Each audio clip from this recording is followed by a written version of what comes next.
All right, everyone, we are ready for Pokemon Yellow Glitchless being run by mchan338.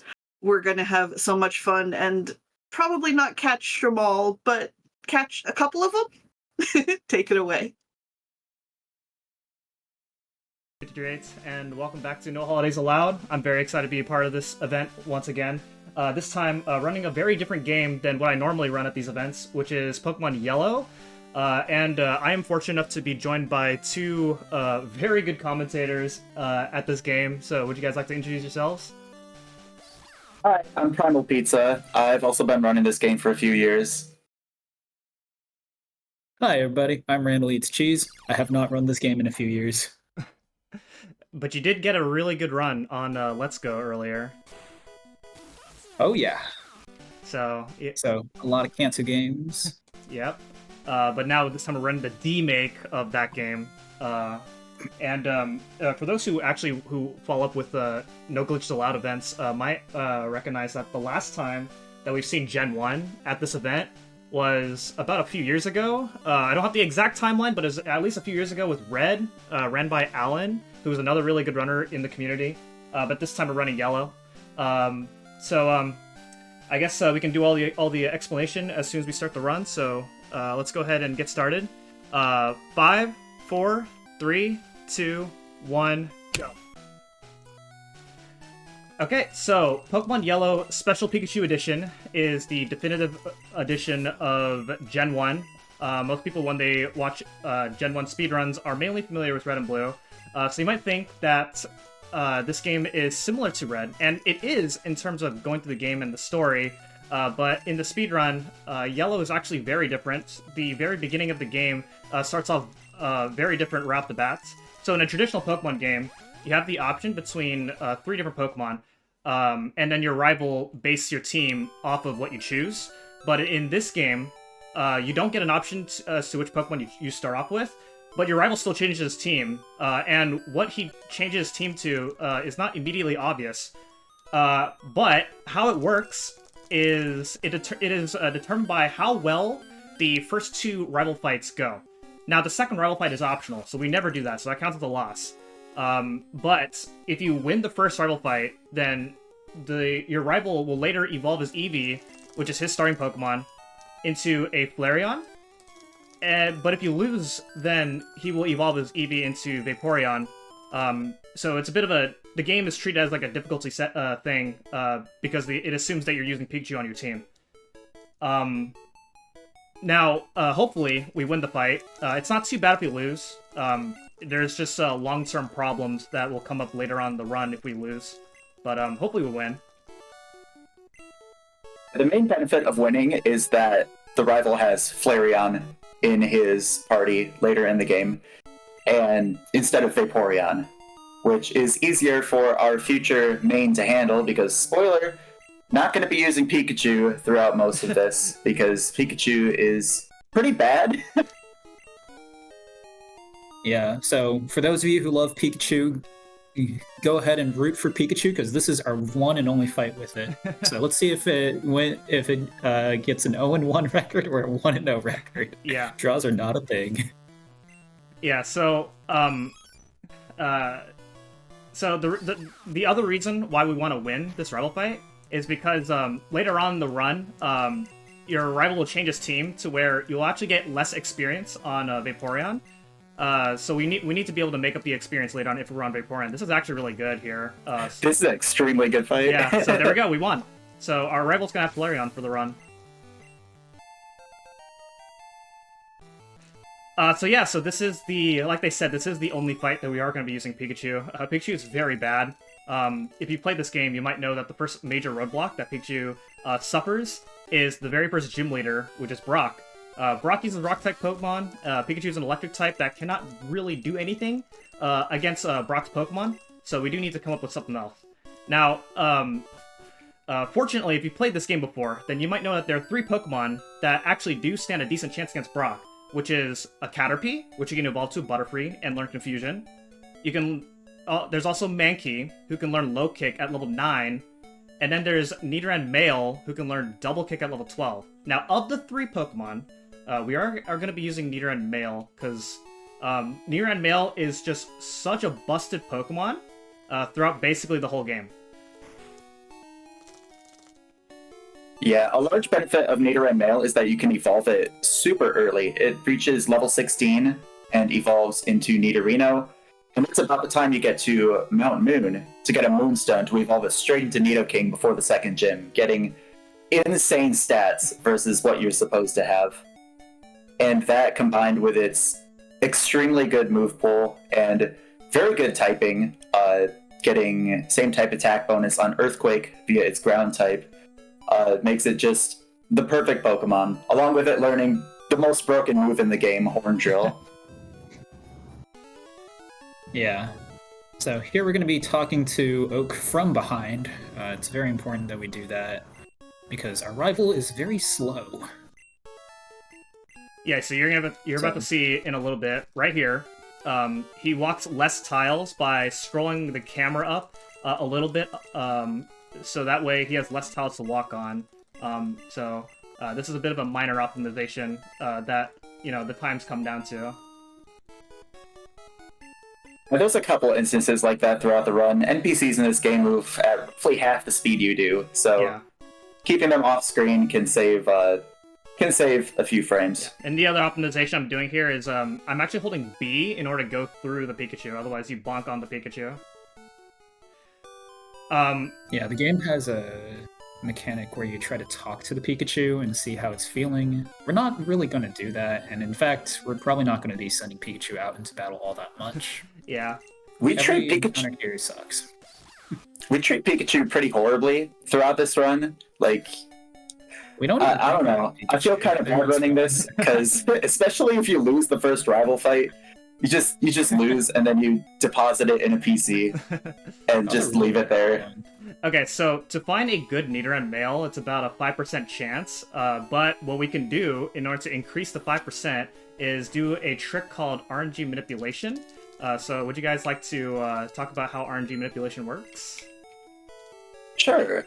So basically, by hard resetting the console or emulator, we reset the RNG to a known state, and by doing the same inputs at the same time, which is pretty easy due to the buffer windows being pretty big, then we can generate the same outcome. So mchan, after this tutorial, is going to save the game and hard reset, setting the game RNG to a known state, and then buffer past the intro sequence, and then walk in a very specific pattern and press the A button on a certain tile in order to generate a Nidoran encounter and hopefully catch it. The buffer window for the catch is 3 or 4 frames. I think it's 4 frames. So it can be pretty hard to hit. Yeah, 4 sounds about right. Yeah, and these stats that we're manipulating are not perfect stats. Wild Pokemon cannot get perfect stats in this game, but they can be close to perfect.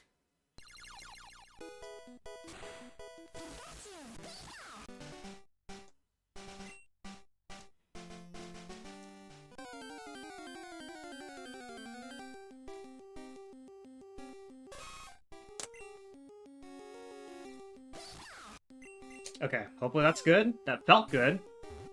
That looked good. There we go, that is. Nice, first try. All right. That's amazing. Yeah, that window can be super, super hard to hit. Yeah. There's not really a good audio or visual cue for it.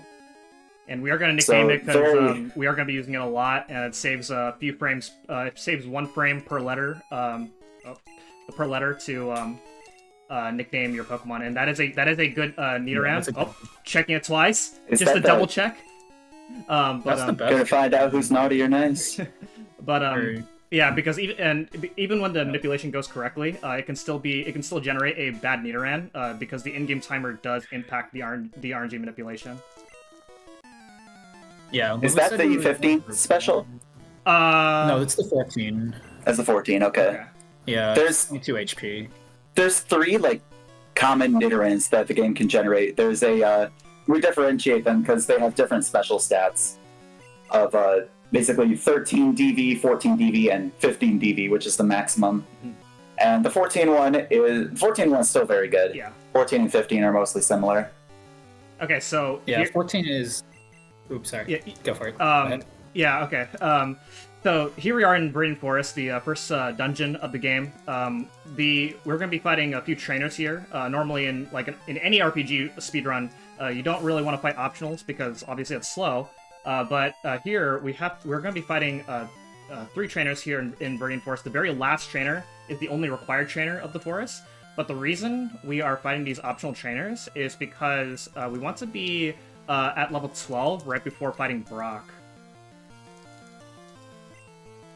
Yeah, at level 12 you learn Double Kick, which is a fighting type move, and Nidoran's really only hope of taking out Brock. There is a really relatively new strategy that you can do in Viridian Forest, where instead of fighting this first trainer right here, you RNG manipulate a 1% level 9 Pidgeotto encounter in the forest, and you actually hit that as Pikachu, manipulating a crit, and then switch to Nidoran. Hope you don't die.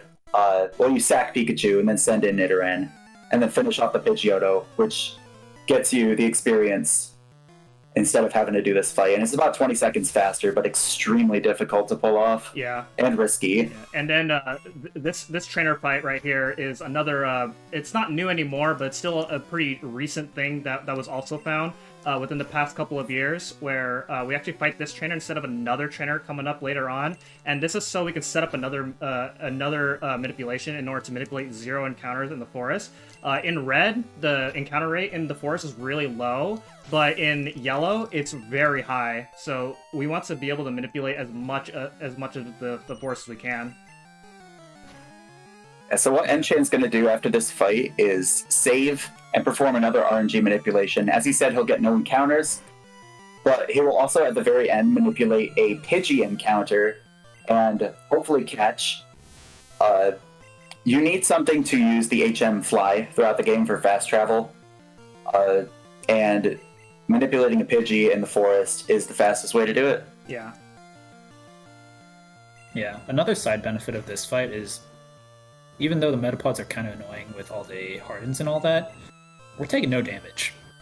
So, we've taken, like, pretty much the max damage possible, and that's 4 from a crit. But it's okay. Alright, so we're coming up to the manipulation. Here we go. So, serious time.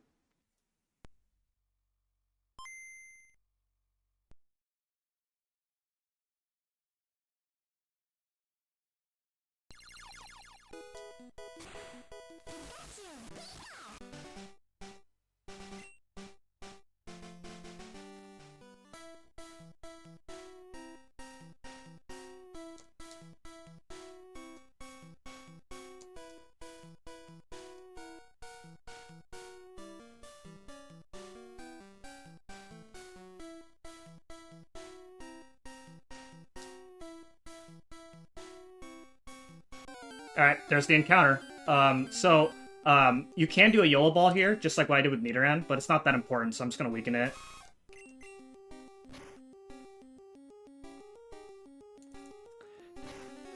Very nice. The other thing to mention about RNG manipulations, like Primal said earlier, is that I am pressing A on very specific tiles, which lags the game in order to manipulate the outcomes that we want. And then the other thing is that even that the RNG manipulations can fail because if you save at certain frames of the in-game timer, then the RNG manipulation can fail. Yeah, that's always really annoying, and you can track that. You can track what frames you save on via an external program, but it's it's decently hard to do if you're not used to it. Yeah. And so that's actually all the Pokemon that we're going to be catching throughout the run. So later on, I'm going to be tossing all my Pokeballs. So that trainer You can that see I the- just fought there is infamous in red, because in red he actually has a Weedle. But even if he has a Weedle in this game, it's not even a problem at all, because we have a Nidoran. Nidoran's a poison type. He can't get poison. Yeah, that's one of the kind of the underappreciated advantages of using Nidoran, because previously in Red, like this was a long, long time ago now, the Blastoise was used as the main Pokemon instead of Nidoran. And when running Blastoise in the modern day, when you're used to Nidoran, it's just you get poisoned all the time. You gotta buy so many antidotes, Yeah. and with Nidoran, you just don't have to worry about that. All right, say bye to Pikachu, everybody. Yeah, bye Pikachu. Hi, Pikachu. Yeah, so Pikachu generates extra cutscenes, and so it's worth depositing Pikachu just so we can skip those cutscenes. And then while we're here, we're gonna heal up at the Pokemon Center to regain our HP as well as our Horn Attack power points, because we'll need to go through a very long stretch of using Horn Attacks. Yeah.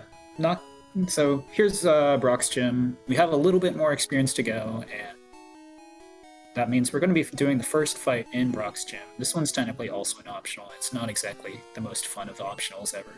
Yeah, this Is guy that with can time? crit sometimes, which actually we can talk about crits. So critical hits are based off of your base speed of your Pokemon. So in the case of Nidoran Male, he has his crit rate is about 1/8 chance, but later on when he becomes a Nidoking, then his crit rate increases to 1 in 6. Yeah, Diglett being a very fast Pokemon crits quite a bit more often than us right now, as you saw in that first attack. Yeah. And later in the round, we're going to be facing some very fast Pokemon like Starmie and Dugtrio, which are also very fast Oh, boy. and have crit rates in like the 20%. Even the Sandshrew? Oh gosh. Yeah, I'm gonna heal this. Normally Yeah. without those two, the one critical would have been fine, but the two oh jeez, but the two criticals is bad because I wanted to pull up a really cool strat called Red Bar in that fight. We'll explain Red Bar in a little bit, but basically I would have saved 6 seconds in this fight if I had Red Bar out of this fight. And basically, if you're at low HP, the beep boop beep boop annoying sound effect overrides a lot of jingles in battle, saving quite a bit of time. Yeah. Okay, so let's get rid of my Pokeballs because I don't need them anymore, and then we're gonna heal up for Brock, and then it's time for the Brock fight. So Brock is a very annoying fight. So his first Pokemon, which is Onix, only has Tackle, so it's not that bad. But his second Pokemon, which is Onix, can be very annoying because Onix has Tackle, Screech, Bide, and Bind. And the move that you don't want to see out of Brock is Bind, because Bind is a trap move, and you cannot act during trap moves at all.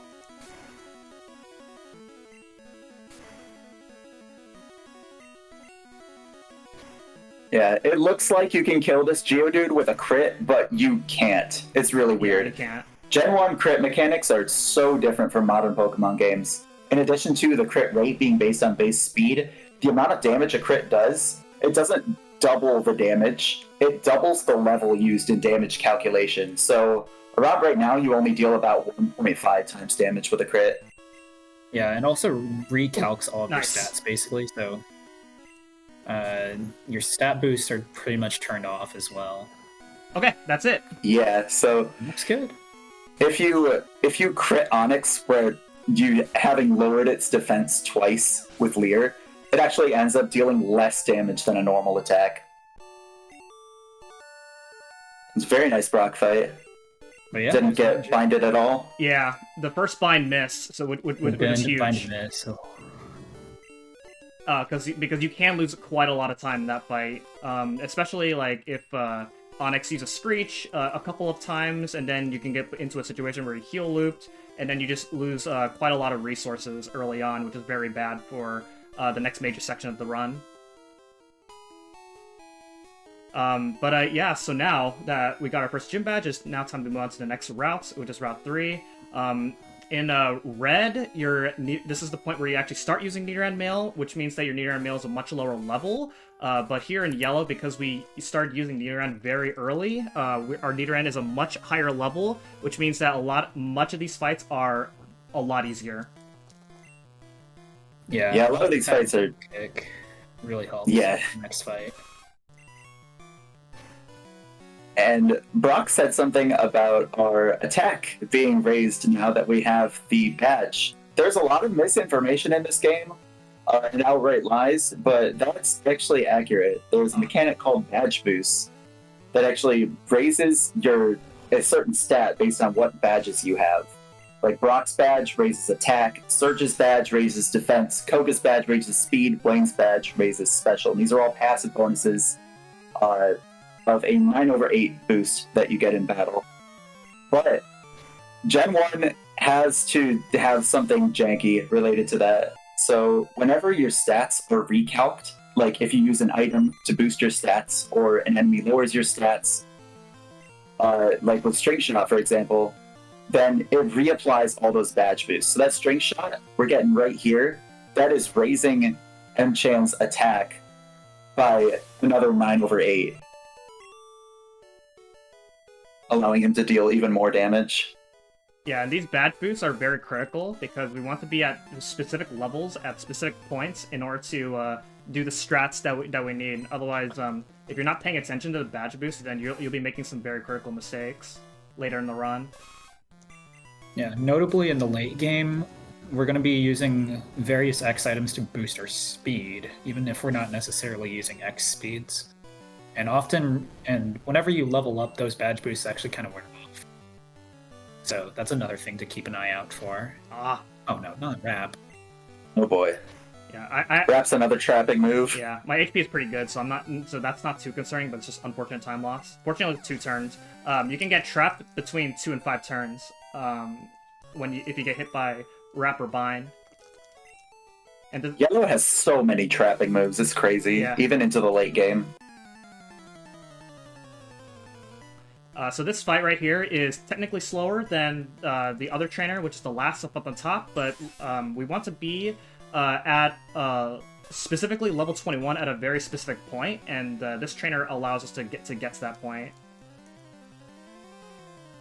Yeah, it's actually faster to fight the trainer on top.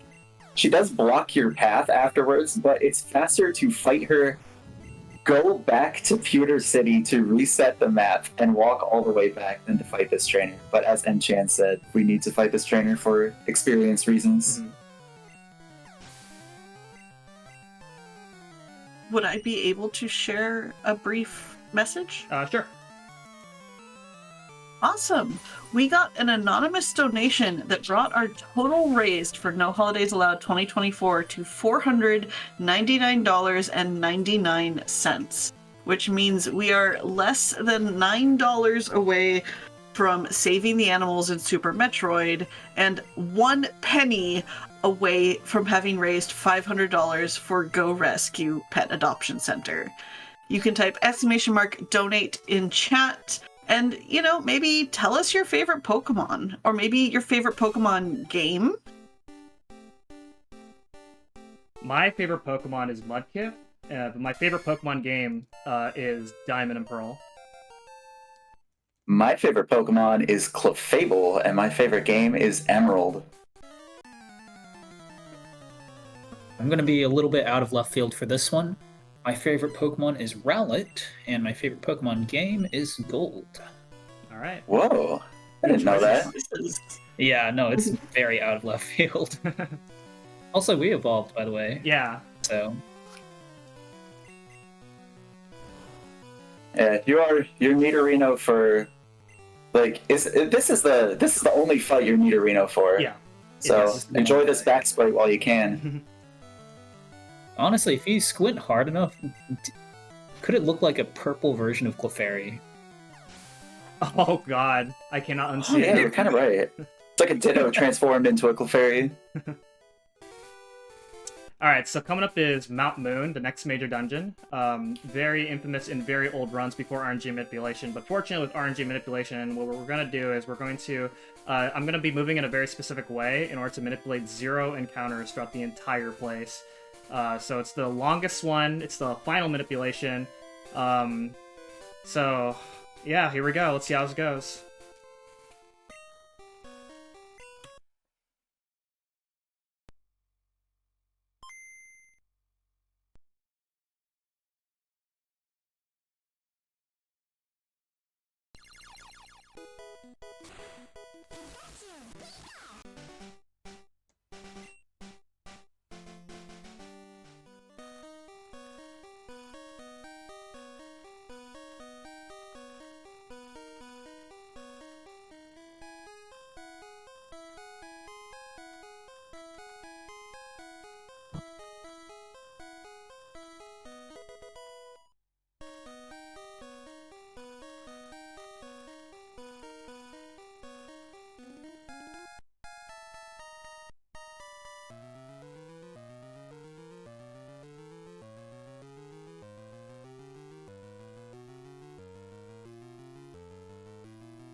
Okay, there it is. Very nice. That is harder than it looks, especially with nerves. Yeah. So, big ups to mchan right there. Personal goals met. I wanted all the manipulations to go well.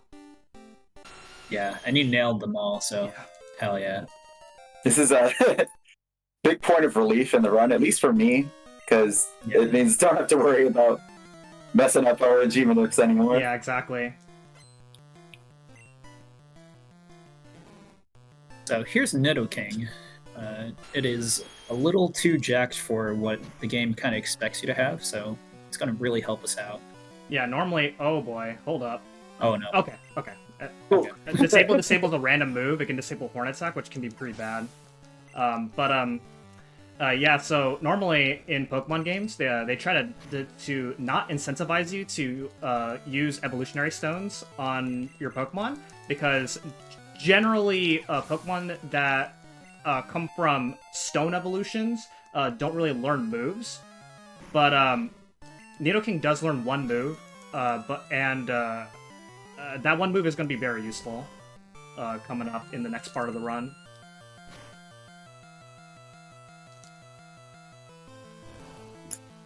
This coughing is about like a 60-something% range, I think. Damage in this game is slightly randomized. Like, an attack can deal kind of between 85 and 100% of its intended damage at random.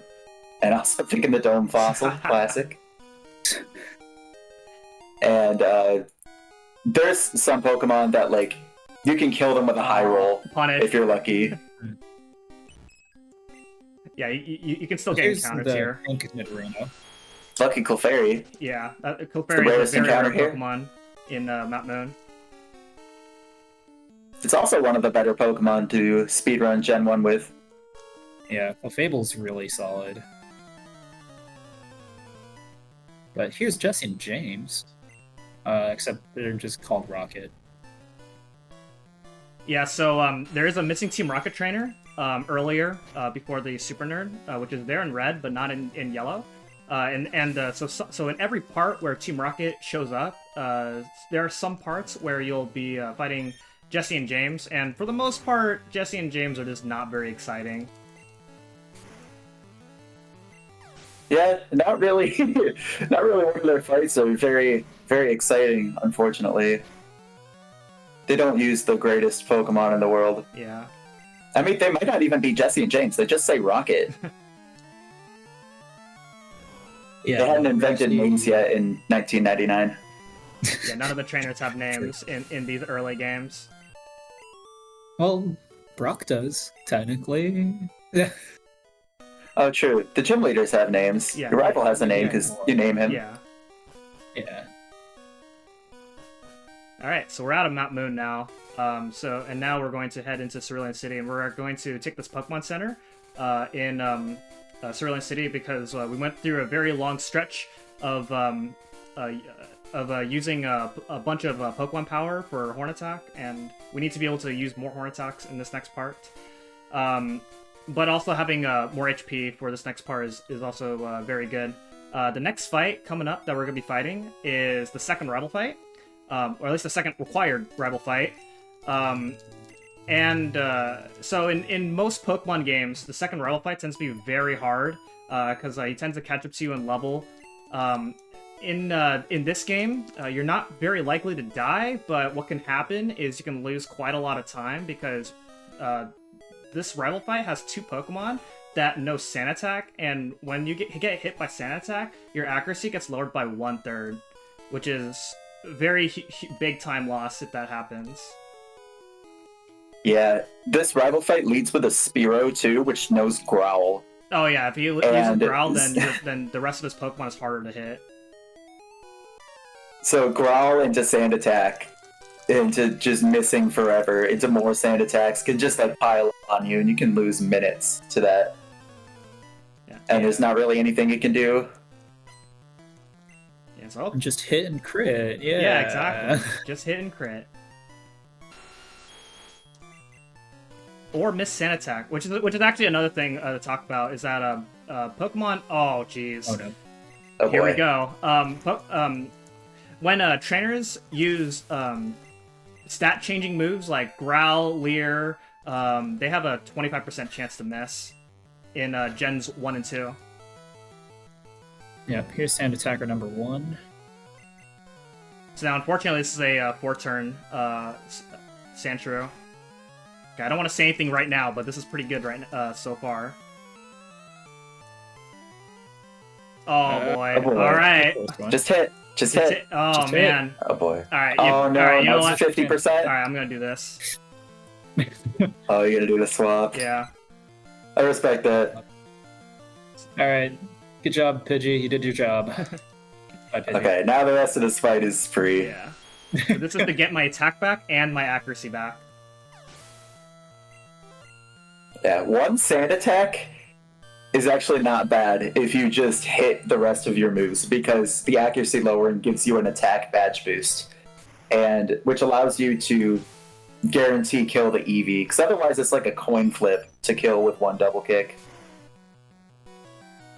Yeah, so this Eevee right here is a Yeah, range, which I didn't this get is the kinda range, bad. and this Eevee also no sand attack, so hopefully we don't see it. Okay, Growl, that's good. All right, Nice. there it is. And you're going to see Mchan finishing with double kick there, and that might look a little bit strange because double kick's super effective and has an extra text box. You might think it'd be faster to finish with Horn Attack, because Horn Attack's neutral, but it's actually not, because damaging moves in this game have two different animations. If the move doesn't have like a secondary effect, like Horn Attack, it just deals damage. It's going to have a very long like flash animation where the enemy like flickers for a couple seconds. And if the move does have an added effect, like double kick hitting 2 times, then it has a much quicker animation that just shakes the screen a little bit, and it's about a second faster. Yeah. And even with the super effective text, it's faster to finish with double kick, or not very effective text, like right here.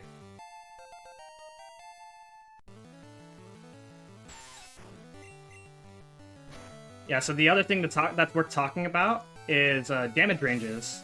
So not every move does the same amount of damage. There is one move in particular, known as Sonic Boom, that always does 20 damage, but most other moves usually have certain damage ranges, and so every once in a while you'll be hearing us say like, oh, this is a range, and that's because not every like when we do the same things for every single attempt, move, like, it's not going to go down one shot. Like that Pidgey right there that I just defeated, that doesn't always go down one shot, and that's what we call a range. Wow, very nice That's 2-turn good. fight. Yeah. That's great. This fight can go pretty badly. It's not very likely to, but that Pidgey does know Sand Attack, so if you miss the range and it rolls Sand Attack, and you just keep missing, it can get pretty The bad. fight can get out of control real quick. Yeah. So after this fight, we're about to level up into level 21, and I picked up 2 rare candies. The one in Mount Moon, and then the other in the back of that guy's house in Cerulean City. And we're going to be using those right after this fight, and that's going to bring us up to level 23, which then we can learn the only move that Nidoking learns, which is Thrash. So Thrash is a really powerful move early on, and it hits between 3 and 4 times. The 4th time is a 50% chance of whether it hits or not. And so, in these early game fights, we try to make sure that if we can win a fight within 3 turns or less, then it's worth using Thrash. There is one fight, sometimes 2 or 3, where we have to rely on a 4-turn fight.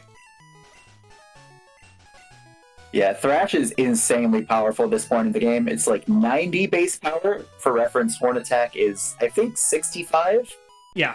And, yeah, and Thrash also lasts for 3 or 4 turns, but only uses 1 PP. So it's very PP efficient, and you don't have to enter the fight menu if you use it continuously.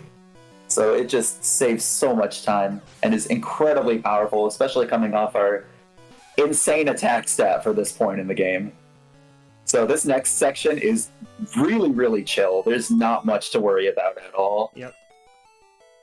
Yeah, and this section of the run is actually much easier here in yellow compared to in red, because in red there's a trick that we use called instant text. It doesn't work in yellow, which is why you see me go through this with the fast scrolling text. Basically, instant text makes all the text appear at once, so you save quite a handful of time in this part of the run if you can keep it throughout the whole part. That also means if you're guaranteed to die, you still take your chances, because you're trying to maximize the time save with instant text in a PB attempt. This is like 8 minutes of praying that you don't die in red. Yeah.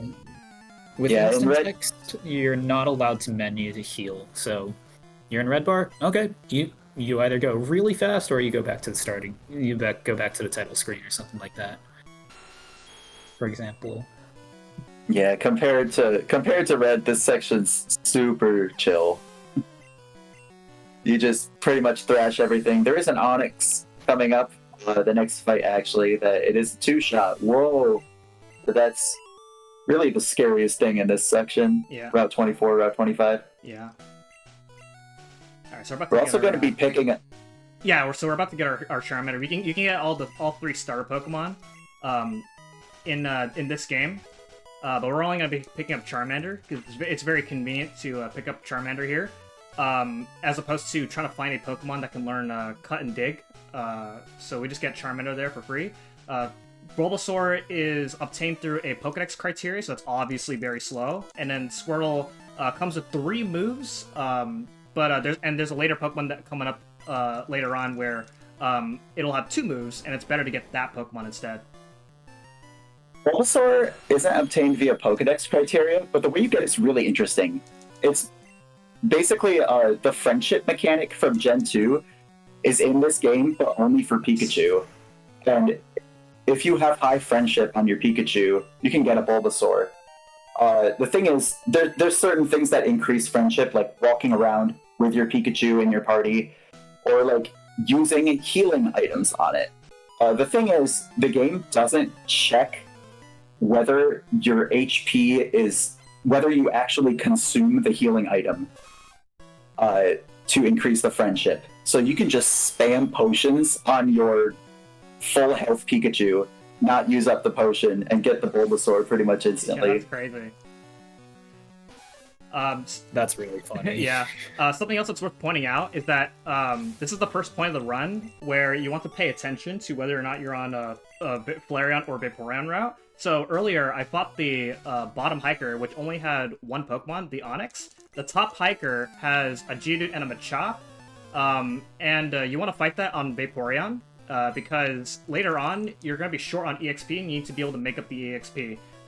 But with this variation of the route, there's a slight alteration I'm doing with this route where that doesn't really matter, but in PB attempts, you do want to pay attention to whether or not you're on a Flareon or Vaporeon in this part.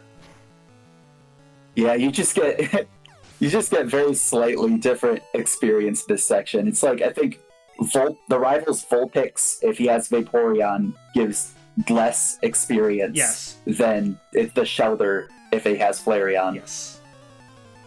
And that messes up some stuff.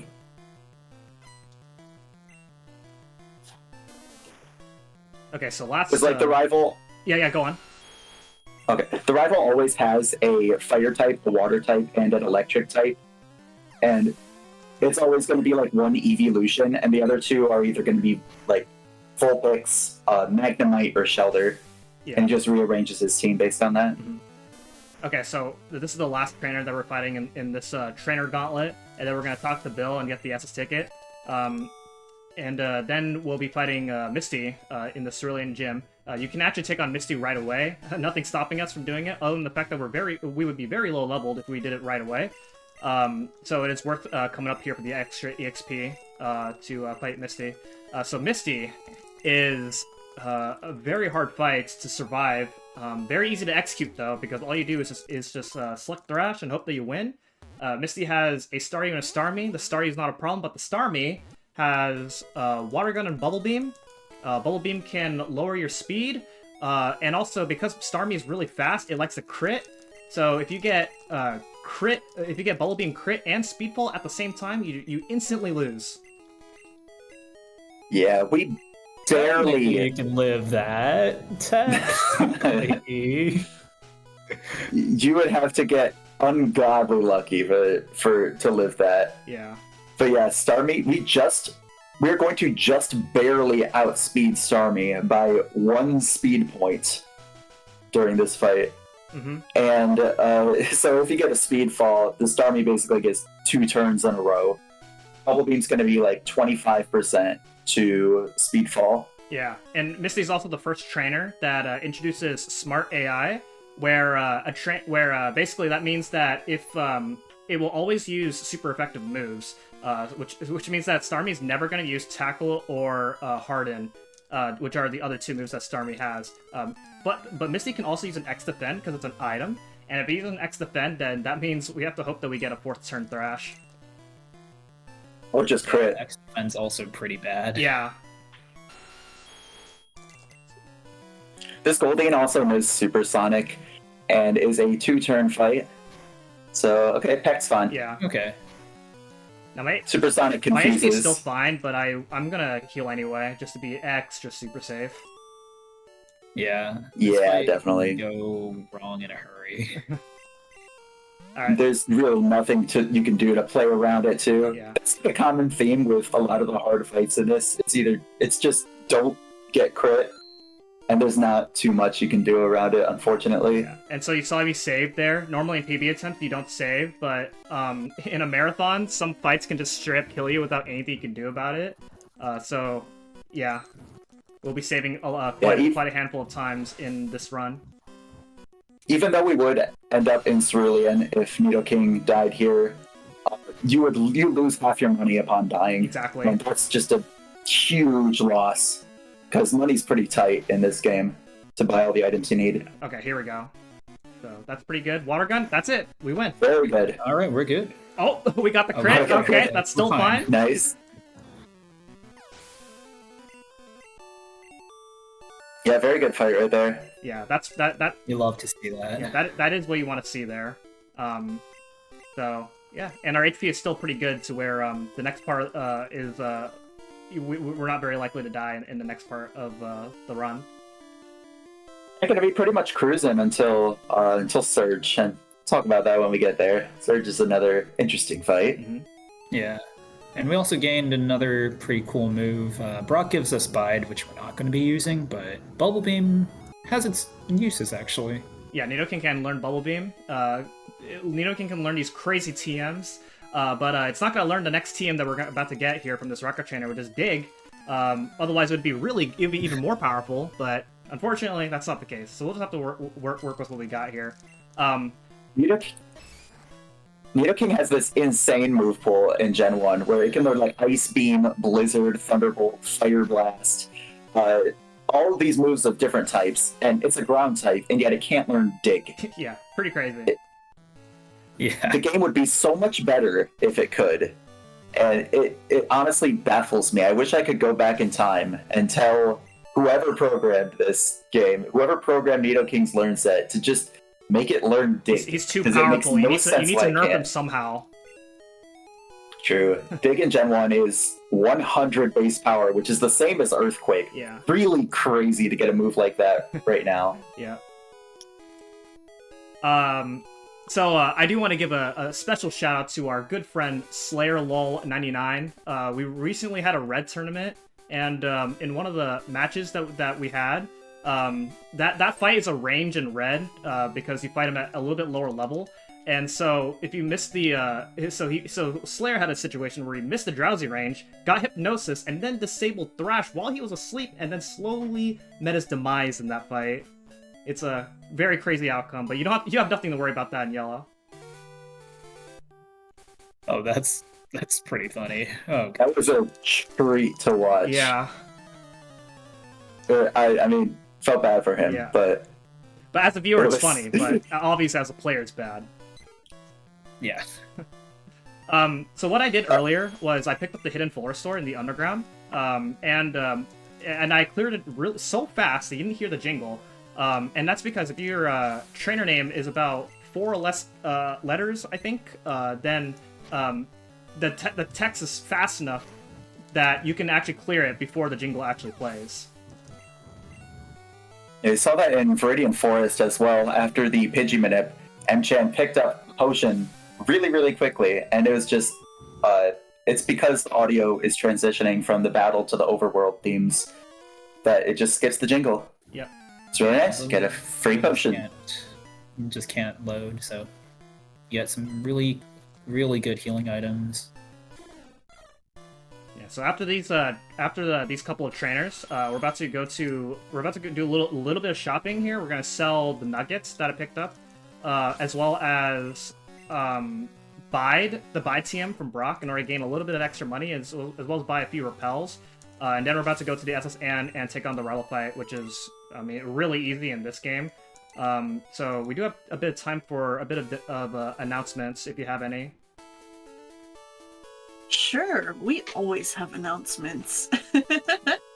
I just want to remind everyone, we are here, No Holidays Allowed 2024, raising money for Go Rescue, a dog shelter in Hampton, Virginia.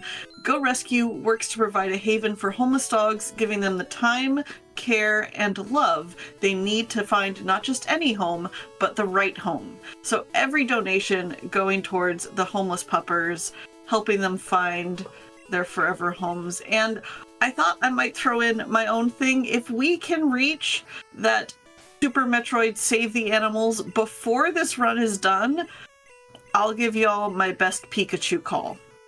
Now, it's not necessarily the best, but like, I'll do my best. So we're less than $9 away from that if you want to type !donate in chat and donate towards a good cause. And possibly Pikachu, since we don't get to see him anymore in this run. The most cursed Pikachu cry live here at No Holidays Allowed. Oh boy. I would say however good you are at Pikachu cry, it's probably better than the Pikachu cries in this game, because oh my god, they are cursed. The extremely bit-crushed screaming, like, obviously mchan won the first rival fight, but if you lose, Pikachu does like a blood-curdling scream, and it's horrific. It's devastating. It's amazing. Yeah. Obviously, I have a very different opinion than the others. But yeah, so this fight's really easy in this game. In red, he has a Pidgeotto and has Sand Attack, so you can get absolutely wrecked in this fight in red. Yeah, and we're strong enough that we can actually one-shot all this stuff, so... Yeah, we're not No using more Graph worries because we about, can't one-shot all this Pokemon with Thrash. Anything like that. It's a very common mistake to like accidentally select Thrash at the start of this fight, and it's really scary if you do so, because you don't one-hit the Sandshrew, and you can get Sand attacked. And a fun quirk about Thrash is that if your accuracy goes down, it gets reapplied every single turn. So your accuracy just keeps going down if you keep thrashing. Yeah. I don't know why, but It's so crazy. This game, man. This game's put together with a prayer and some duct tape, and we're going to be taking advantage of that duct tape a lot this run. We're going to be praying a lot. Oh yeah. So this is all that we need, which is the HMO1 cut. And then now I'm actually gonna go over here. You don't normally do this in a PB attempt, but I'm doing this because it makes the next part of the run much easier. And that is, I'm gonna be fighting this optional trainer because he's actually blocking an item up ahead, which is the rare candy. And that's gonna give us a couple extra levels to make Lieutenant Surge much easier because. Surge only has one Pokemon, which is Raichu. He outspeeds us, and so by being at level 29 at this point, we can actually outspeed the Raichu, which eliminates a lot of different possibilities, a lot of different outcomes that the Raichu can do to us. So we'll get the rare candy, and then we'll explain shortly how the fight goes. But after we leave the SSN, we're going to go to the fan club and get the bike voucher. It is an optional item, but getting the bike voucher saves a lot of minutes in movement because we're about to get the bicycle after we take on the gym. If anybody watches my streams and watches me do PB attempts of this game or Red version, I like to read the fan club dialogue, like the chairman's dialogue, because he's very passionate about his Rapidash.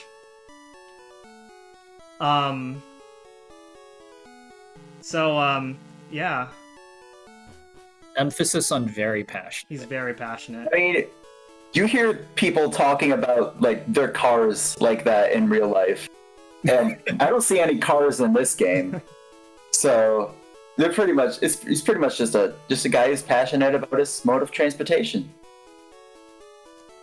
That is a fair point. There is a truck though. All right, here we go. My favorite Rapidash. It cute, lovely, smart, plus amazing. You think so? Oh yes, it's stunning. Kindly love it. Hug it when sleeping, warm and cuddly, spectacular, ravaging. Oops, look at the time. It is so good. Can I talk about my car like that? Yes, my car is ravishing, everybody. So soft and cuddly. Hug it when sleeping. So, all right, there's actually a gym puzzle before we fight Surge. Who wants to talk about the gym puzzle? Gen 1 cans. I don't even fully understand it, so I'll leave it to you, Bravo. Oh boy. So the puzzle is there's a bunch of trash cans scattered throughout the gym. Because I don't know. And two of them have switches in them that you have to hit. And there's certain cans that the first switch can be in, and then the second can is supposed to be directly adjacent to the first can. Because this game is interesting and cool, it's not always, and sometimes it can just be the second can can just be the top left can. Darn it. So if you get unlucky, you can just lose minutes in here. Yeah, in sometimes in red they there don't even have a second switch. Yeah, that's true. You're right. Okay, there we go. Top left. Got There we trolled a go. little bit, but that's okay. In red, you do manipulate these cans to always be the same two cans, but that doesn't work in yellow. The best known RNG manip for cans only has like a 30% success rate, and they changed the puzzle a little bit compared to red, so it's far less likely to lose a ton of time, but you can still get unlucky. Yeah, and now who wants to talk about Surge? Surge is a very scary fight normally, as he has Mega Kick, as you can see over it. Okay. Please don't crit. Whew. Mega Kick crit can just decimate you. And because we use the rare candy, Nidoking outspeeds Raichu, so it only gets one turn. Normally, if you don't get the rare candy, it gives it 2 turns, and this fight is super, super scary. It knows Mega Kick, Mega Punch, which is less powerful but still packs a punch, Thunderbolt, and Growl, and it uses them at random. Yeah, you can also use an X speed, which then the Raichu can outspeed me with the EXP that I have. But yeah. Time to with go the to X- Diglett's Cave to go to Pewter City. I take that back. We're heading back to Cerulean. Yeah. Sorry, too far out. Yeah, no, because Mchan used the Pokemon Center in Cerulean City, it set his warp point there. So you can just go to the cave, dig out, and go all the way back to Cerulean City, cutting down on whole tracking. And now we get the bike for faster movement. And Nidoking gets to learn Thunderbolt, which is a very good coverage option. It's not used a ton as like a staple move. It's pretty much just anti-Gyarados and Slowpoke tech. Pretty much, yeah. Also, I hope y'all enjoy the bike music, because we're going to be hearing a lot of it for the next hour. Yeah, it's so annoying in this game. All right, so Yeah. this is if everything goes well up until this point, then this should be the only fight where we have to rely on a 4-turn Thrash. So here we go. 50% to be a 3-turn or a 4-turn Thrash. Yep. If we get 3-turn, we're confused. If we have for to select the last move, round. then that means we got only a 3-turn. You can take a hit self in confusion, which would actually be pretty nice to put you in red bar, Yeah. with the rest of this section being free. Yeah, the ranges are much nicer with the Gentleman Candy. What we got? Okay. Didn't get it. Oh boy. Okay, gets a hit self. That's fine. Oh man. That's Okay, you not can nice. switch out. Or can you That's the only split hit. XP here in yellow? I I forget. don't remember. I don't know about the CXP. Okay, there we go. I know you can in red. I think you can because you use the rare candy. But it's fine. Yeah. You're through. Yeah. Actually, yeah, no, you're right. Yeah, so got trolled a little bit there. So you do have a 25% chance for that fight to go wrong. So it doesn't happen that often. Just unfortunate, but that's okay. The next every other fight was going to go pretty well with these extra EXP. Yeah, we're going to be thrashing away for a lot of these fights. For example, this bug catcher. He has a Venonat in the back that can be kind of annoying if you miss the range, but what range? Yeah, the rare candy just makes this Venonat guaranteed to kill, which is very good as it has confusion, which is super effective and can confuse you, and it has disable. And if it disables thrash while you are thrashing, you are just unable to select an action, and you just have to sit and watch as you die. Yeah, it is a wild ride if you get thrash disable. All right, so now we're about to head into Rock Tunnel, and it's dark, and normally you need Flash, but that requires 10 Pokemon, which obviously we have like a total of 7 Pokemon. So obviously we don't have enough to get Flash. It's too far out of the way, but fortunately we can still see the walls, so it's not like blind movement in order to go through this place. And by now, Nidoking's coverage options through Bubble Beam and Thunderbolt have just expanded, and you're able to hit a lot of things super effectively, like the Slowpoke and Cubone that you wouldn't really be able to kill otherwise. Yeah, and this is also the gym leader first point of TMs the run where your special stat starts to matter, because if I didn't manipulate a good Nidoran with good special, then these Pokemon would not go down one shot. Yeah, this Slowpoke in particular, it can be a really bad range. There's a category of this game called any percent glitchless classic that bans RNG manips. So you're just hunting for a random Nidoran with random stats, and that's a really scary Slowpoke because if you miss the range, if you have bad special, it's guaranteed to use confusion, and that can end very badly. Yeah. This fight is also a normally scary fight that just becomes free due to the rare candy. Yeah, you have about a coin flip to get the range here, but it's guaranteed with these extra levels. That Oddish knows Sleep Powder and it knows Stun Spore. And if you get put to sleep, you're just locked into Thrash, and there's no can't use even an item, anything. You can't use the full restore. Yeah. Either of those mid thrash is pretty catastrophic. Also, Yeah. little Gen 1 thing where you can actually repel while a repel is still going. So just doing that to avoid the repel wear off text. Yeah, it's very convenient for menu routing purposes. Because like in other gens, it's just kind of a slog to have to like wait till the repel goes out, go back in the bag, use a repel, go out of the bag again. It hurts your soul to just have an entire menu just to do one thing. Yeah, later gens eventually made it so that they'll tell you, oh, your repel is wore off. Would you like to use another one? We're in the days long before any of that happened, so it actually works out for us. You know, Gen 1 menus in general are just... They work very differently from a lot of menus in future gens. The main mechanic being that you can swap different items with each other. So you're going to see in a lot of, especially the later menus in the game, swapping items up that we're going to use a lot. You saw that with the bicycle earlier. And then using consumable items at the bottom of the bag to reset the menu cursor to the top of the bag to use another item. They're all very efficiently routed.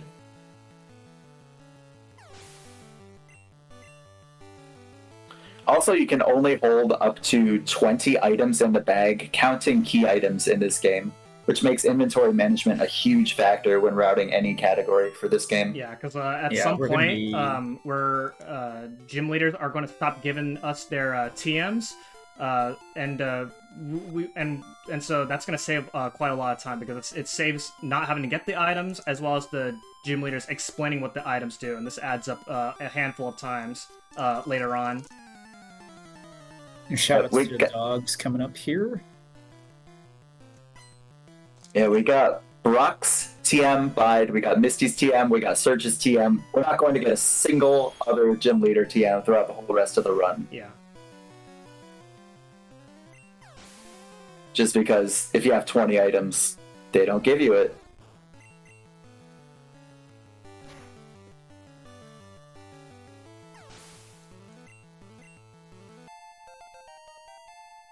Alright, so we're coming up to the underground, which will lead us to Celadon City, and there's a bit of a trick that I learned pretty recently as of this year, in order to get the hidden elixir pretty efficiently, so hopefully I can get it.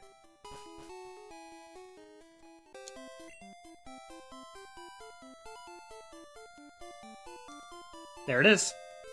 Nice. Do you use a visual or audio cue? Audio cue. Nice, me too. I think the audio cue is super nice in yellow. There's a lot of extra lag in this game compared to red, because they kind of just hacked the colors in, and they're not very optimized, so this game runs quite a bit slower. Yeah. So who wants to talk about all the items I'm about to shop here?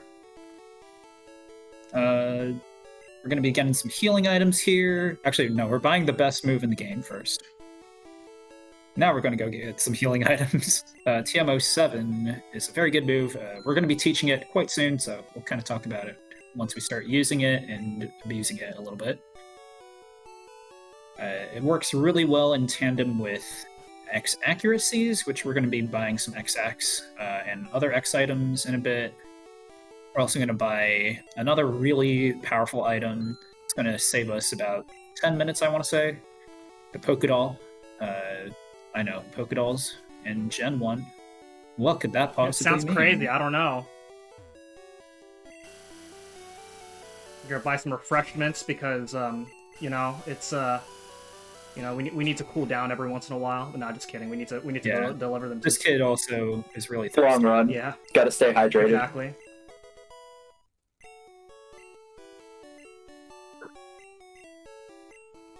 Yeah, no, this girl has access to some very good TMs.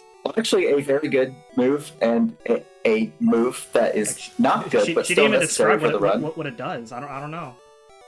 A move that exists, and the a move that we really like. Let's get some X items now that we've gotten the move that exists. Let's buy an extra one. I'm gonna get an extra. Normally you get 4 there, but I'm gonna buy an extra one because I can get absolutely trolled towards the very end of the run. So I'm gonna have that for insurance. Yeah, X items are insanely good in virtually any Pokemon speedrun. But Gen 1, they're like uniquely interesting because of the badge boosts in the game. So you can raise all of your other stats with X items. Like, say you use an X special to raise your speed and special at the same time. Works very interestingly. Yeah, so we're about to get another good item, which is the HM02 for Fly. Again, just like the bicycle, completely optional, but it saves many minutes in transportation in the overworld. So now it's time for the infamous fly menu. Oops, a little bit too far.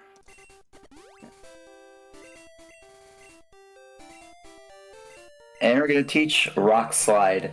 This next section coming up has a lot of Ghastlies, 4 Ghastlies that you have to fight. And because Nidoking can't learn Dig, we've got no real way of taking out the Ghastlies quickly, because none of our other moves will kill. So Rock Slide, despite being 90% accurate, is necessary for the run, literally only for these Ghastlies. Unironically, our best move here for this section. Yeah, which is really unfortunate for us. We tried coming up with ways to skip Rock Slide, but they never work out. So this is what we have to do. All right, so yeah, so Randall and Primal did allude to a certain 2 very specific items that we did pick up during our shopping trip, and so they come into play very quickly in this fight. So we'll see how this goes. So first off, starting with the Fearow. Okay, at this HP, I'm gonna do this. I'm gonna start by using a Thunderbolt first with this HP, and then set up on the Magnemite next. So we're gonna use an X accuracy in order to increase our accuracy, and then oh my gosh, whoa! How did I do it? I thought it's 30% accuracy. Yeah, X accuracy in Gen 1 doesn't raise your accuracy stat. All it does is makes every single move of yours bypass accuracy checks to always hit, which is extremely broken in tandem with Horn Drill, which always KOs the opponent if you're faster but has 30% accuracy. So as long as you're faster and set up an X accuracy, you can just spam Horn Drill to KO everything. Yeah, Nidoking is really fast. It's not like the fastest thing of all time, but we do have X items to kind of paper over that every now and then. Yeah, it's the criteria is current speed. If you're currently faster than your opponent, then or speed tie, then Horn Drill will work. You don't even have to go first. Like even if your opponent like quick attacks or you lose a speed tie, it just goes based off of your raw speed stat. Exactly. Alright, so yeah, so Rock Slide. There are 3 trainers we fight, which equate to a total of 4 Pokemon that we have to use for Ghastly, because Ghastlies have high special, which means high special attack and defense, because special is not a separate... it's special is 1 stat in these early... Oh boy, in these early generations. Don't paralyze. Okay, no paralyze, that's good. So Rock Slide is only 90% accurate, so which means we have a chance to miss at least 1 time. These man. Dude, these Ghastlies are also pretty bad to miss on, as you can see. I'm gonna heal this, because if I miss again, then I'm dead. Yeah. Oh boy. No, right, that's not what you want to see. Oh boy. You want to swap? Yeah. Oh, you don't. Pidgey's not alive. Oh no. Let's try it. Let's try it. Sure. Just hit through. Just hit through. This is the last one that we gotta worry about. So for the memes. Bless us in chat. yeah, let's do this. Oh, okay, well, Charmander go out in style here. Nope. Come on. Alright, there we go. There it is. There we go. Alright, now for the chat for Charmander. Yeah, so you can see how Ghastlies can be real trolls. Oh, man. Dude, 3 Rock Slide Oh my gosh. Alright, come on. Everything's going wrong. No. Here goes Oh! No. Alright. I have to do this. I have to this do is this. a floor store. Now, this is just so messed up now. This is actually bad because I actually want to have that 1 full restore for my items, but now I have to come up with something else now for my menus. Yeah, your menu is going to be kind of wacky now. Yeah. So, oh boy. Oh my gosh. This Nidoking sucks. Oh my Please. gosh. Okay, there. No! Come on, dude. No, I got paralyzed. Okay, game paralyzed here. Not that bad. Oh my gosh. What is happening? Jesse secretly knows sand attack, everybody. Oh my God. What is going on? You have 4 BP. What is I've going never on, had this. I've man? never had this go that What is badly before. this? Please, thank you. Okay, Thank okay, you. okay. All right, we did. Okay. it. All right. So anyway, what I was trying to say, 6 times the charm. what I was trying to say is that, yeah. So special attack and special defense are one stat in these earlier generations, all the way up until Pokemon Emerald. And so that means that if I use Thunderbolt or Bubble Beam on these Ghastlies, they don't do very much damage. So we have to use Rock Slide just for these Ghastlies. So our choices here are to fight an optional or to take the heal pad. After what just happened, we could really use a heal pad right now. It's also just faster. Yeah. Yeah. Yeah. That trainer also has a Haunter. Yeah, it's very bad. Alright, so given how that first trainer fight went, surely these next 2 fights are going to go pretty well. You've already missed like 5 rock slides at this point. Yeah, 90% by the way. 6, never mind. 6 rock slides. Okay. All right, there we go. Alright, one We're more 3 for chance. 9. One more chance. We're 3 for 9. This has never happened before. Has anyone ever run out of rock slides? Nope. Well, without dying, I guess. It's ironic that this Nidoking is named I, since it appears to have none. True. Okay, there. That's how it's supposed to Okay. go. Alright, cool. Okay, now we can delete this move and forget all that ever happened. Yeah, this move doesn't exist anymore. Yeah. We are going to be safe soon. Yeah. Also, the game forces So, to pick up a rare you might candy. notice, I didn't go to the game corner in Celadon City while we were there earlier, so how the heck am I going to get past this part? I don't know. Oh yeah, you forgot to do that. Yeah, Who's Shoot. that Pokemon? Might want to go back. yeah. Wait, okay, so let me, wait, hold up. I need a, let's, What is this menu gonna look like? Yeah. yeah. This is Okay, yeah. so, this is where the chat goes, what is this guy doing? I thought this was glitchless. But, the Pokédoll, allows us to skip needing to go to the game corner at all and do the entire Team Rocket section. Like Randall alluded to earlier, we don't need to go there at all, so that saves. This is the only sequence break of the run that we do. You're supposed to go to the Rocket Hideout, get the Sylph Scope, unveil the ghost's true identity as Marowak, and then you defeat the Marowak and let its soul move on to the afterlife. But there's a little Easter egg in this game where you can just give the ghost a doll and its soul is calmed. A Pokédoll lets you run from wild encounters, and they didn't exactly think it through when realizing you could technically Pokédoll the ghost. It's a wild encounter, Yeah, and it's wild. you're running from it. Yeah, I didn't see any glitches. They just, it's just kind of poorly thought out coding. And this game is, again, held together by duct tape. And here's one of said occurrences of duct tape. Fun fact, development logs were leaked for this game in one of like the Giga Leaks a few years ago. And it is confirmed that they knew about that interaction when programming this game and consciously chose to keep it in. Maintaining consistency with Pokemon Red and Blue. So we don't quite know why that happened, but they knew this was a thing, and they left it in. So we get to take advantage of it. Okay. So actually, for some reason, my Super Repel is not where it's supposed to be, so I need to come up with something to get Super Repel back up to where I want it to be. Anyway, so we're going to heal up here at the Celadon Center, even though I did take the heal in the Pokemon Tower earlier, but this is to actually set up our warp point for later, because as they said earlier, when you use the Pokemon Center, it actually sets up a warp point for when you use an escape up or dig.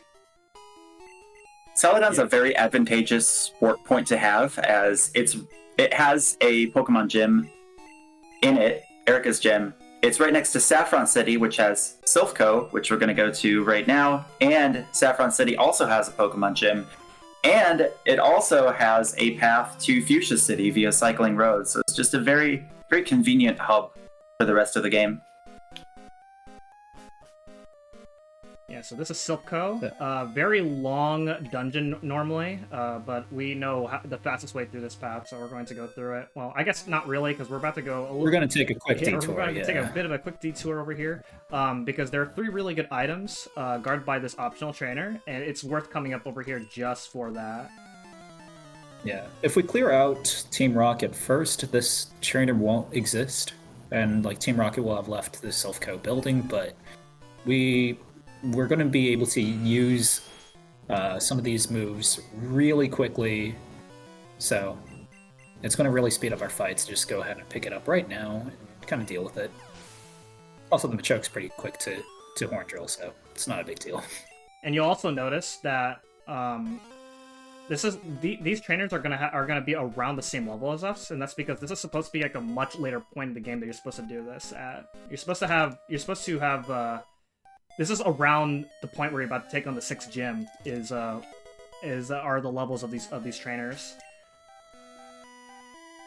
So the items mchan picked up right there, he picked up a Carbos, which is a vitamin that increases the speed stat.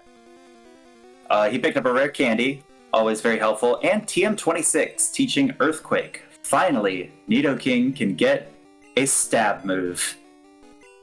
Stab stands for same type attack bonus. Basically, you get if the type of the move you're using matches one of your types, it gets 50% bonus damage.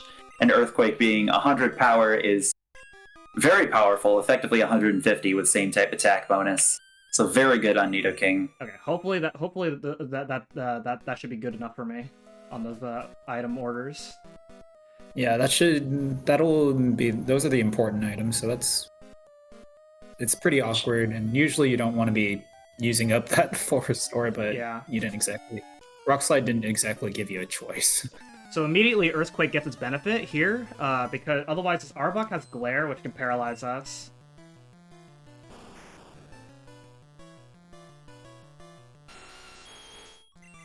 Yeah, with Earthquake, you just eviscerate it in one hit. Yeah. Also, a little quirk. We're not at full HP, even though we took the center. Just with the way stat EXP, I guess, recalculated. Oh yeah, that is weird. Yeah, so we get the card key, which is why we have to fight that Rocket Trainer, and then it is time to fight the next rival fight.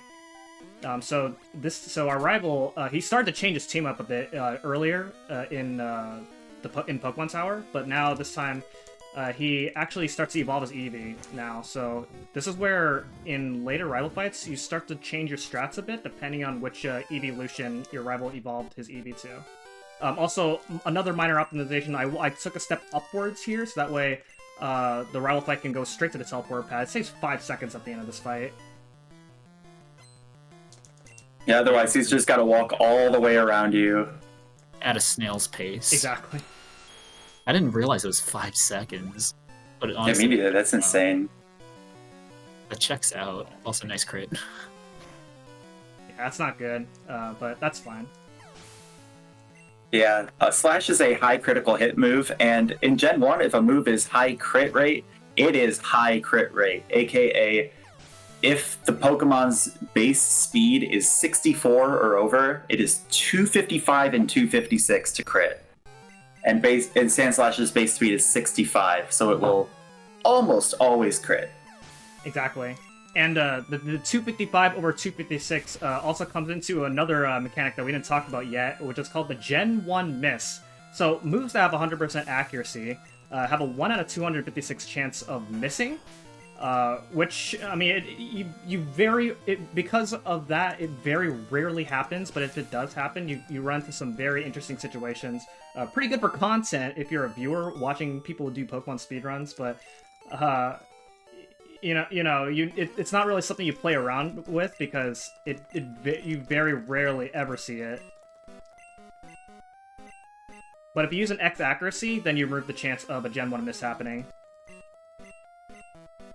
Yeah, Gen 1 misses can be inconsequential. They can be run ending. You don't play around them for obvious reasons because it's only 1 in 256 chance. But haven't seen one yet. Hopefully we won't at this point. Yeah, hopefully. Yeah. Because this is kind of getting to the later game where you really don't want to be missing your attacks. Yeah, if we don't have an Exac up, chances are it's because we can't get an Exac up. And a lot of the things in the late game can hit us really hard or just straight up one-shot us. So, you don't want to see us missing, as funny as it can be in theory. Yeah, the late game in yellow is insanely crazy because compared to red and blue, they raised the levels and completely changed the teams of a lot of the late game bosses, like gym leaders and the Elite Four. Yeah, which means that in some of the late game fights, you are dead to a critical from full HP. So it can be pretty rough. But I don't know. In my opinion, I feel like I like it more.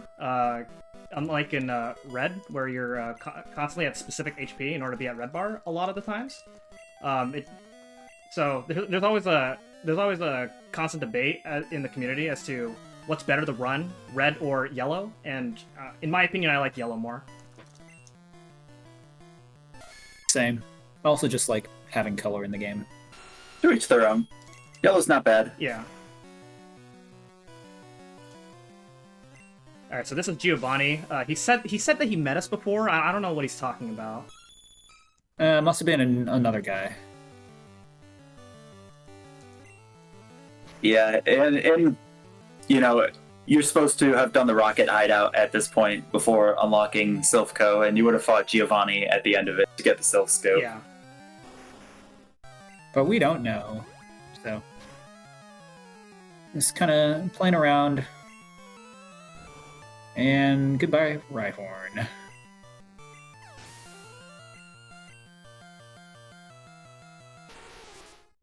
Yeah, after kind of this point is the point where the fights get pretty tough. Like, you got a couple trainers ahead of us, but after that point, it's like you got a bunch of extremely variable fights all in kind of a row as you kind of just rush the remaining gyms. Yeah. So, going to dig out. Not even going to pick up the Master Ball because we're already done with catches anyway, so like, there's no reason. And we're going to head over to wake up the Snorlax. But you could use the Master Ball on the Snorlax. It's a rare Pokemon. There's only 2 of them. Also, time to do some menuing. Gonna heal to reasonable HP for the next couple of gyms coming up. And then Snorlax is not going to be very happy that we woke it up, unfortunately. Yeah, unfortunately. Yeah, so after waking up the Snorlax, we're going to go through Cycling Road. Interesting thing about Cycling Road is you can actually... It goes down automatically, so this is kind of a good like resting point, because like obviously this game is relentless in terms of points where you can rest your hands, because you always have to be actively pressing buttons. So you can rest your hands here at this point. Aside from that, you know, this is a good time for any announcements, if you have any. Sure. So earlier I mentioned that, you know, of course, we're raising money for Go Rescue Pet Adoption Center, but we have targets open. And now we do want to, you know, hopefully we'll get to save the animals with Super Metroid, but we have a second target open that just says GMC Showcase for Astrobot. And if you're wondering what that is, that's the Great Master Challenge Showcase, which, if met, King Joe will do the final challenge level for Astrobot, which takes some casual players over an hour, while King Joe can regularly beat it on his first try. So I think that's a really cool incentive that we have. You can put your donations towards either Save the Animals or that showcase. I mean, I'm a little preference towards Save the Animals, but that showcase sounds pretty cool too. And you can see, the way mchan went to get to the Safari house right here going around the cut bushes. That's actually slower in red. One of the many just extremely minor differences between red and yellow. In red, it's faster to cut the trees, but because of the added menu lag, because of the colors in yellow, it's slightly faster to just go around. They did an interesting job putting color in this game, because this game was originally released in Japan for the OG Game Boy before the Game Boy Color came out, and they were like, when we release this in the West, why don't we make it a Game Boy Color launch title? So they just kind of put pretty rudimentary color in it. And it was great, but it causes a lot of lag.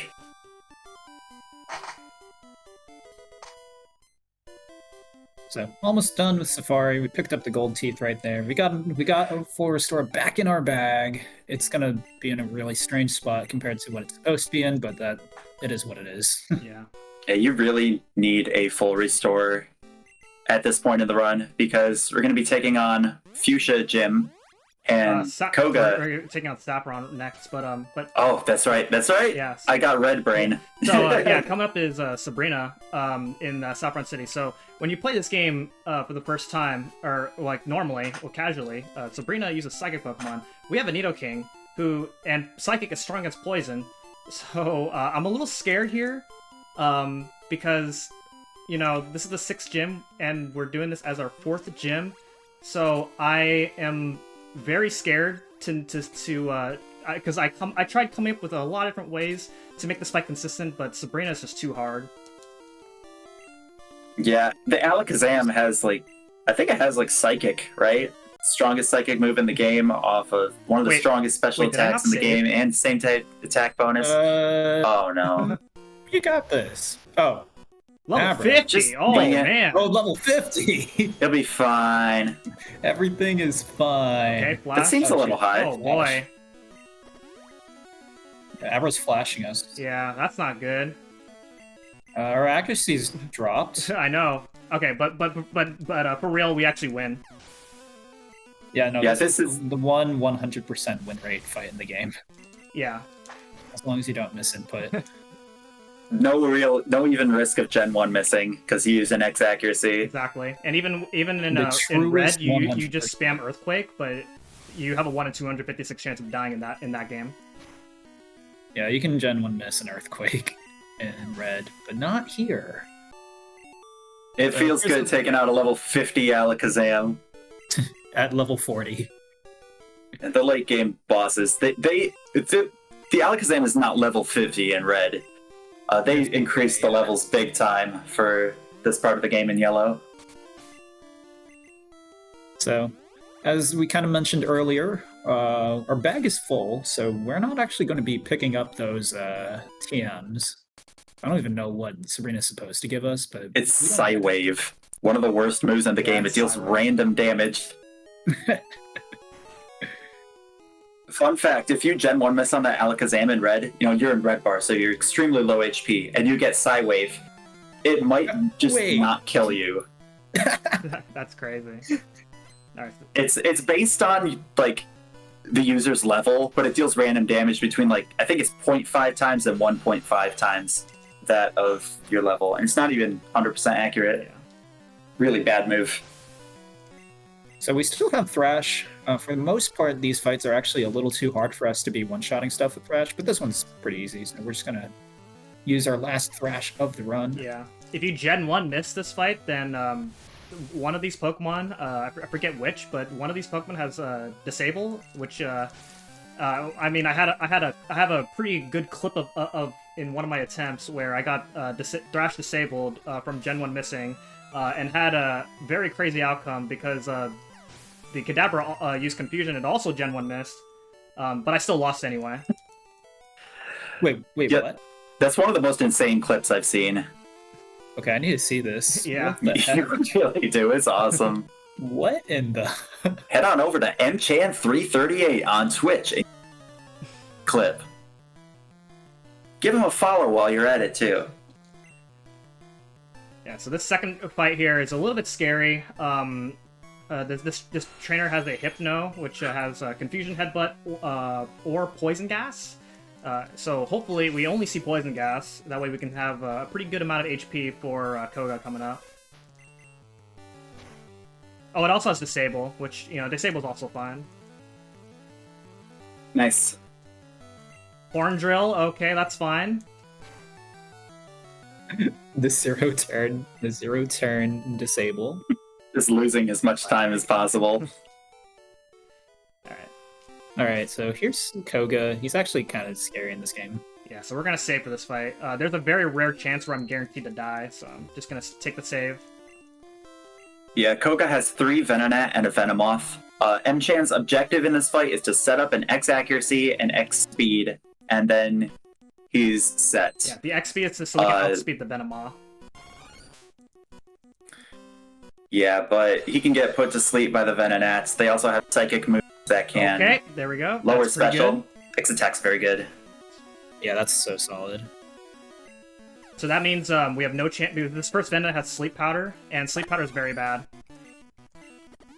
This is another fight where it's like, you're not too likely to die, but you can just waste a ton of time. That should be good. Yeah, so That doesn't even Yeah, kill with a you're crit. Very good Koga fight. yeah, so the rare chance is that if the first Venonat uses Psychic and crits you and Special Falls at the same time, then you're dead at that point. Because at that point you'd be heal looped, and it's a whole big thing. Yeah, you also need to... Mchan picked up the full restore in the Safari Zone, because you really, really want a full restore for this fight in case you get Sleep Powder from Venonat. Yeah.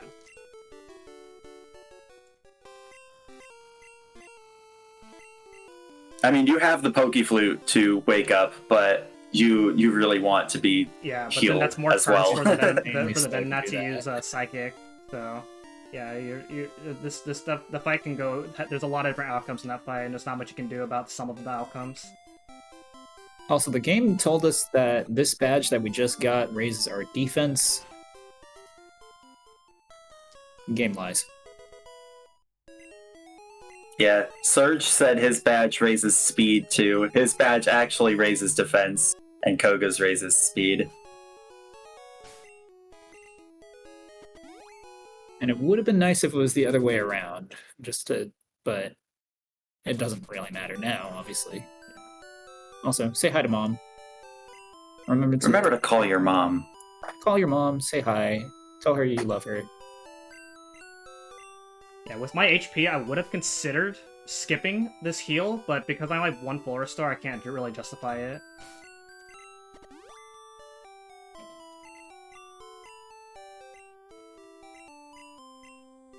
So, teaching Ice Beam, very good move. And goodbye to Thrash. It did its job for us. Yeah, Ice Beam is going to be kind of the main tool for taking out Dragon-type Pokemon, and also, like Bubble Beam that we had previously, it can be used to take out the ground types that stand in our way too. And next we're going to be going to Pokemon Mansion, where we have a risk of encounters. Believe it or not, even with a Repel up, Repel. the levels of the Pokemon are so high in here compared to Red and Blue that you can still get certain encounters. Yeah, it's a 5% chance of an encounter happening, so on average you expect at least 1, but hopefully we see 0. Also, the encounters are very laggy, so normally an encounter loses between 11 and 12 seconds in the early game, but here the encounters, like, you lose, like, 15 or more. Yeah, that sounds about right. Yeah, We're level 43, and there are Eradicate encounters. Thankfully, we can run from them, so we're not in deep trouble. We just kind of cry about it if it does happen. Yeah. Also, here's another Carbos. We're going to be raising our speed a little bit more. Yeah, that Carbos and the other Carbos Mchan picked up in Silphco are actually used to outspeed one of the very last Pokemon in the game, that being the champion's Alakazam. And that item ball right Also- there is the Blizzard TM. So in the most optimum route of the game, we do use Blizzard, but and it does save time over Ice Beam, but it is a 90%. It has a 90% accuracy. And in a lot of places where we use Blizzard, if you miss Blizzard, you're probably gonna die. And there's also a very risky range towards the very end of the game, where if you don't get the range, then you're dead. So world record attempts of this game are very brutal. Yep. Yeah, the late game. Also, nice no The encounters. late game. Yeah, that's very good. On very average, good. it's like you get like one, right? Yeah, 1 is the Yeah. average. Alright, And the way it's set up, if you do actually get Eradicate and run from it, there's a good chance you're going to just get another one. So it's really good to not get one. yeah. Just due to the way the game cycles through encounters. Yeah. Okay, so the gym puzzle here is we're just answering a bunch of questions in order to avoid the gym trainer. So this is a good time to read out any donations or have any announcements until we get to Blaine. All right. I'm just going to remind everyone, this is No Holidays Allowed 2024, raising money for the Go Rescue Pet Adoption Center. Now, the No Glitches Allowed team is sad to announce that this event, No Holidays Allowed 2024, will be the last No Holidays Allowed for the foreseeable future. But there are other events that will be run. You can stay tuned for news about these other events, No Glitches Allowed 11 and Complete-a-thon 2025, by following along on the Discord. And if you are looking to donate, make sure to type !donate in chat to get the link to the Tiltify page, where you can make a direct donation towards the Go Rescue Pet Adoption Center, and of course, towards those targets. Alright, so now here we are in Blaine. Blaine, we're going to be using Earthquake, and we're going to be setting up an X attack on the Rapidash. So, our favorite Rapidash from earlier. Hopefully it plays nice.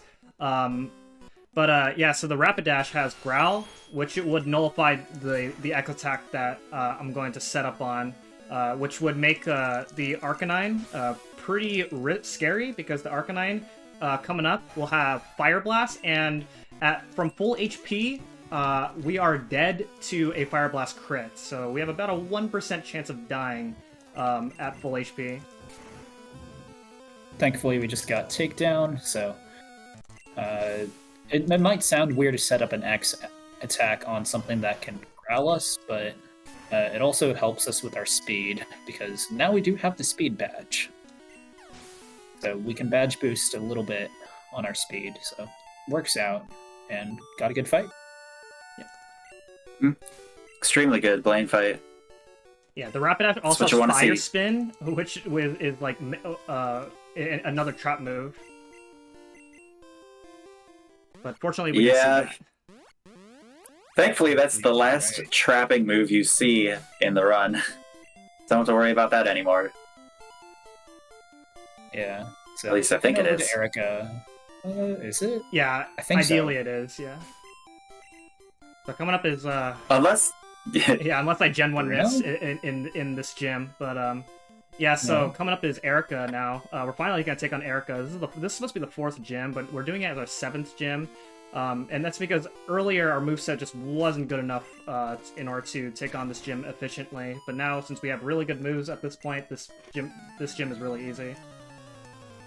Yeah, so we have Ice Beam, so we're just going to be kind of spamming that. Ice Beam, you're higher leveled, and Blaine gives the special badge boost, boosting the damage Ice Beam does. So Yeah. this is just, you spam Ice Beam and that's it. And just don't miss. Yeah, what is the possibility of that happening? So 1 in 256. one of Erica's Pokemon does have Bind if I happen to get a Gen 1 miss. So, I mean, it's you're more than likely not going to see it. So. Wiggly Woo.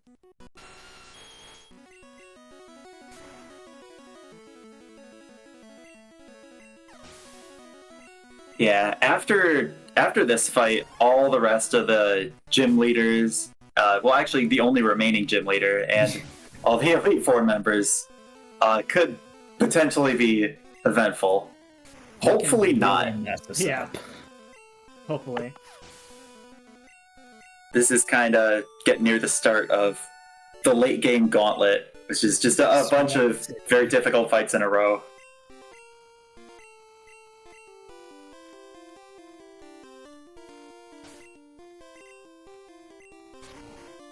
The game makes us recut the bushes after the fights, which is kind of annoying, but it is what it is. It's a very fast-growing plant. Yeah.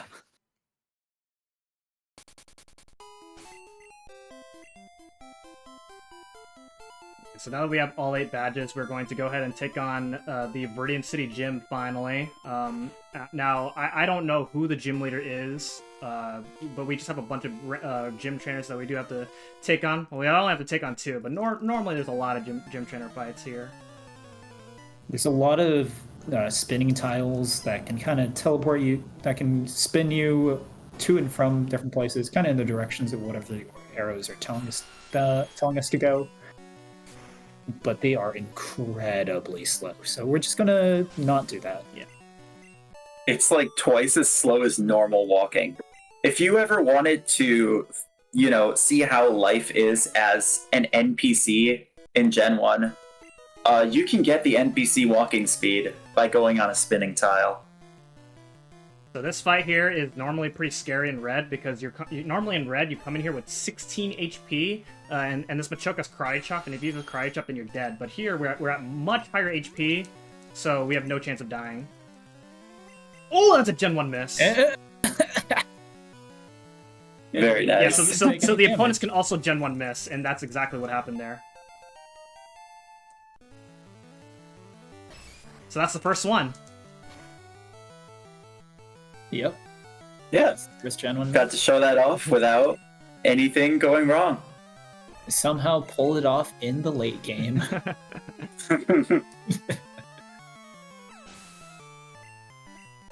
Yeah, so we are gonna walk out of the gym. It is faster to walk out of the gym and back in order to reset the positions of the trainers. That way we can actually get past that black belt trainer and get to the gym leader. Whoever the gym leader is, I have no idea. Yeah, I don't know. I always close my eyes at this part. A very strong trainer, very powerful, very hard fight. Yeah. And I'm not even saying. Oh my gosh, who is that? Yo, he looks familiar.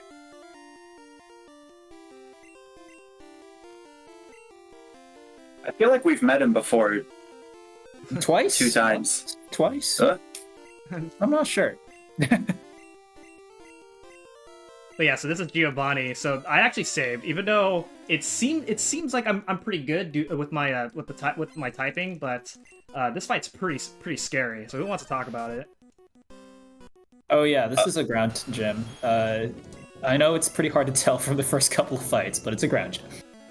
Oh boy! And Doug Trio has really good speed, and it has really powerful moves like dig. Oh no. Okay. Okay. Nice. All right. And so because I set the X accuracy there while he was digging, that means the Persian's free. Yeah. Unfortunately, in Gen 1, you can't use Earthquake to attack a digging Pokemon like you can in future gens. Yeah. But yeah, Duck Trio is extremely fast, has over a 20% crit rate. So it's extremely common for runs to die at this fight.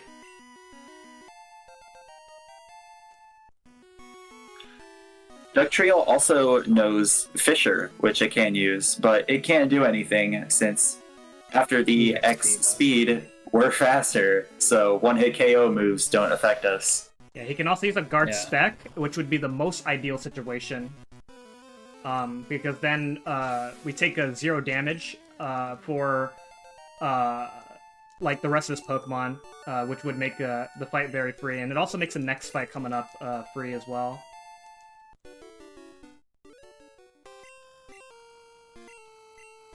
We survived, so yeah.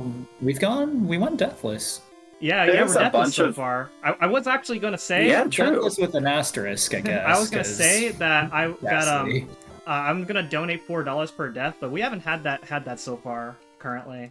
You're gonna say that before Maybe, 4. maybe we gotta say maybe it's just gonna be the rock slide misses now. I still can't believe you. That's insane. 6 misses. Yeah. Oh my gosh. Alright, but yeah, so I'm still gonna heal because I can still die this fight, this next fight, which is the Indigo Plateau Rival.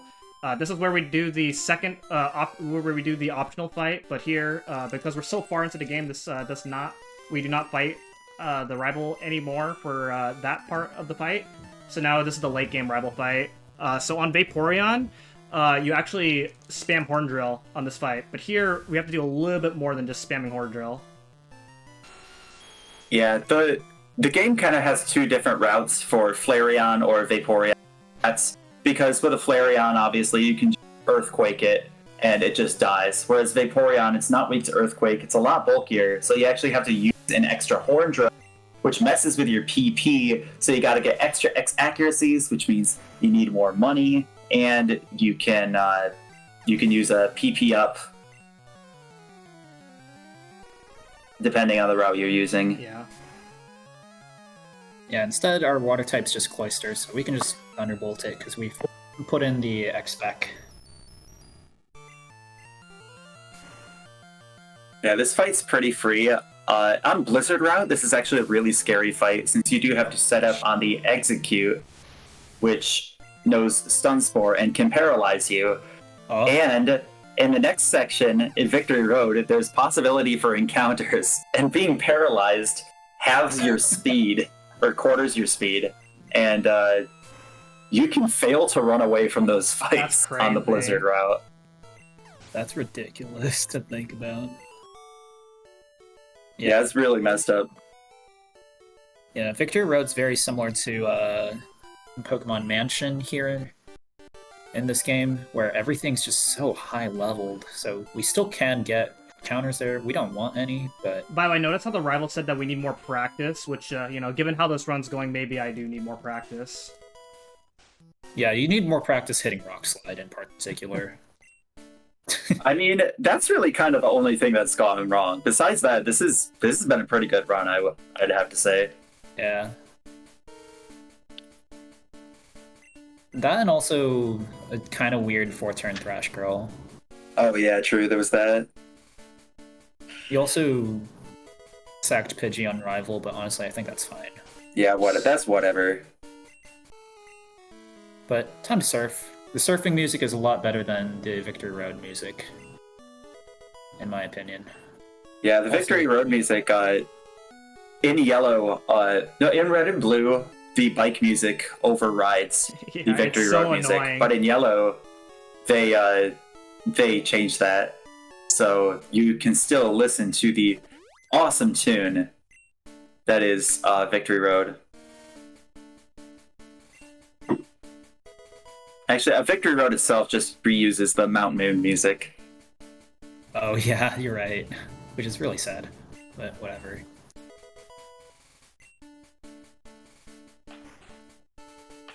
Time to show off just how laggy pushing boulders is in Victory Road in this game. Oh. It's mainly in the second room. The second room is the laggiest one, for sure. Second floor is really bad. There's a mulch traits in the second floor, if you really want to go that route. And it's one of the things that causes a massive amount of lag in that floor. Yeah, it takes more practice than it looks like to push these boulders optimally, because the lag, especially in yellow version with the color lag and the sprite being on screen, it can be just also, shouts to a lot. Tricky with that trainer. Got one of his world records. Actually hit that trainer, but still got world record. Very impressive run, though. Yeah, what's cool about Victory Road in Gen 1 is that there are no required trainers throughout the whole thing. If you know how to move, you can just avoid all of them. Yeah, and that's a thing with Gen 1 in general. There are like you can avoid any optional trainer because there are no trainers in this game that move around in random directions, unlike in the later games. True. No spinners here. No There's walkers technically- even. So basically, if you There's hit an technically optional, one it's spinner, 100% yeah. your fault in this game. Yeah. True, Randall's right. There There's is technically a one spinner in Mansion, but it has no vision, so you literally can't fight him unless you talk to him for some reason. Yeah, so this is the floor here where we're gonna run into, where we have the potential to run some encounters. So hopefully we don't see that. The other thing about getting an encounter is it resets our menu cursor, which can sometimes throw some runners off if you're not ready for it. That's really annoying, especially during this part of the run where you have a lot of nerves heading into the end of the game. You're not really thinking about where your menu cursor is. Yeah, in my most recent PB, I kept getting off the bike several times from after getting encounters. Yeah. Next, we're pushing this extremely lengthy boulder. And you can just see how much lag is on this one. It moves so slowly. Push. Push. Nice.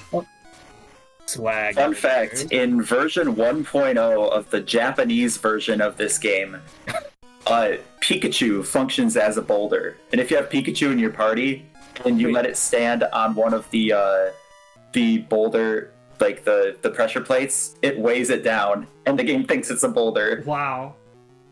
Wait. What?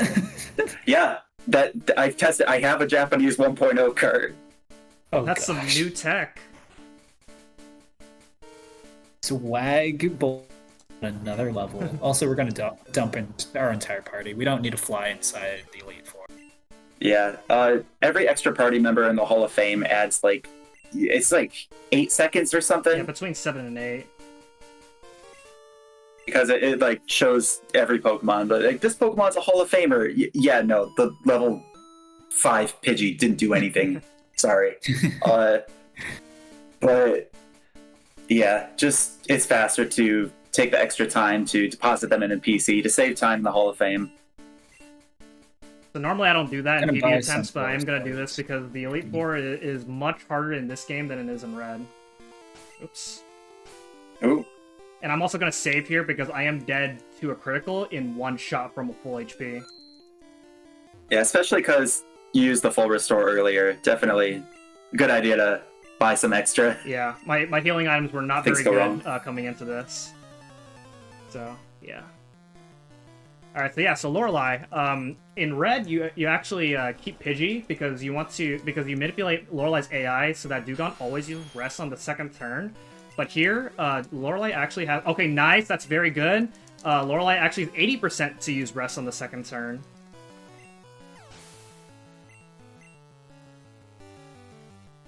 Very good. The fight's just free from here after you set up the X accuracy. Yeah, the Dewgong could use Bubble Beam, which could lower your speed, which is bad because then you have to use an extra X speed. So that's one of the reasons why I bought the extra X speed. And then also the Dewgong has Aurora Beam, which lowers our attack. That's not a big deal, but either Bubble Beam or Aurora Beam can actually kill us from full HP from a critical. Yep. We do outspeed everything, so we're just going to be drilling away. And then it's on to the next fight. Well, And just it's a really good we're reminder- at full HP. Yeah, if you wanted to hear my Pikachu cry specifically, you only have a few minutes left to meet that, the Save the Animals for Super Metroid. We're only $8.21 away. I believe in you. Just 1 or 2 donations and we can do it. And you can hear Pikachu.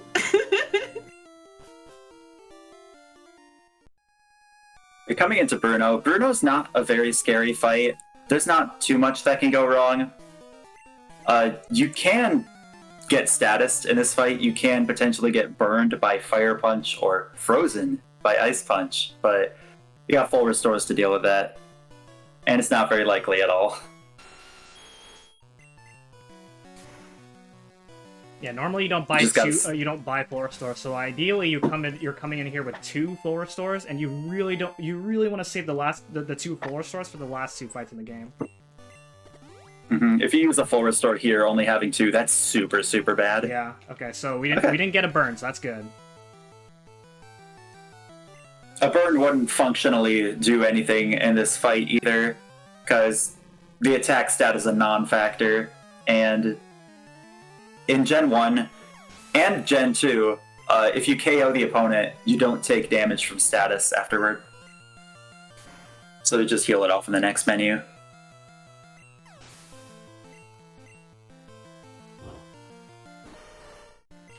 The remaining fights in the game, however, can go very eventful. They're all pretty variable fights.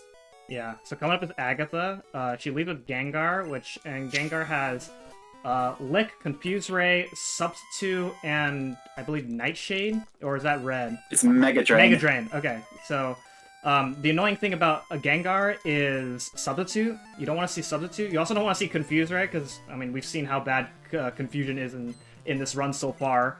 And then also Lick, which can paralyze us. It has the potential to paralyze us. We're going to set up an X speed here. And then even after getting past Gengar, there's the Golbat, which isn't too bad. But Golbat has Wing Attack, Toxic. It also has Confuse Ray as well, so even if you get past Gengar, you can still get trolled by the Golbat. An Ice Beam crit right here always feels nice. It always feels nice. It also feels nice freezing the Golbat as well, which True. In one of my PBs I got. In Gen 1, Freeze, there's no way to cure it unless you use the move Haze or just heal it with an item. Yeah, or if you Still get hit by a fire confused, move. unfortunately. Which most Pokemon don't usually come with an Ice move and a Fire move at the same time. Except Hitmonchan. Yeah. Oh yeah, Hitmonchan's an interesting case. Really hoping to snap out of confusion here, because this is really scary. Oh Please. boy. Oh no. You don't want to hurt yourself in this guy? Oh No. man. Okay. You know, Full restore. actually, that's fine. That's boy. the extra X speed that I bought. Oh boy. Okay. That's fine. Okay. Oh. Maybe it's not. Yeah. Yeah, I have to reset that. Yeah, no, that's fine. Ooh, is your last save? Your last save's at Lorelei? It is, Lorelei, yeah. I believe. Oh boy. Okay. All right, we're gonna be seeing fine. Dugong again. Dang. All cause I hit myself in confusion, then I didn't remember where my item was, and so I used the wrong item that I didn't want to use. Yeah.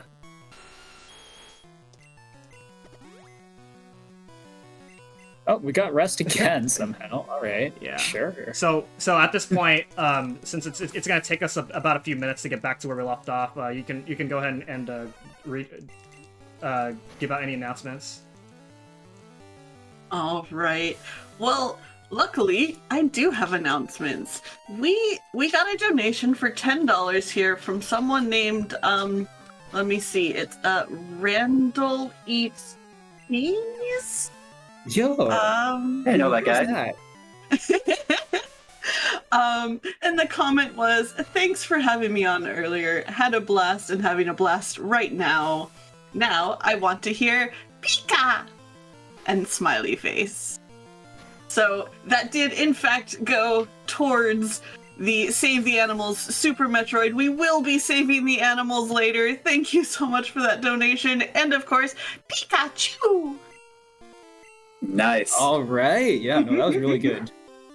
I thought I was half hoping you would do the Pokemon Yellow version. I'm not gonna That lie, one, but my much better. voice Peek your mic. does not do. Yeah, just cut off like your entire thing and just scream Pika.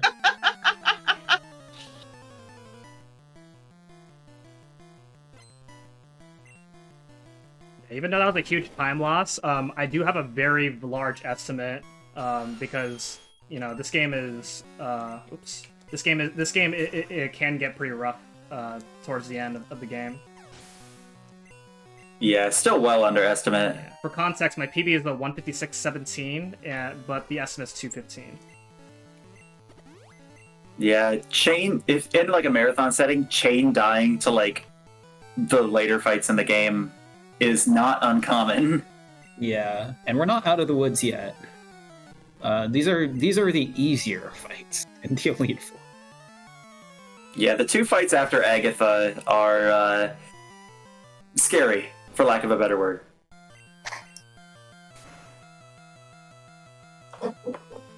But Bruno is done. We're just kind of spamming X-Act moves that aren't going to be missing, so...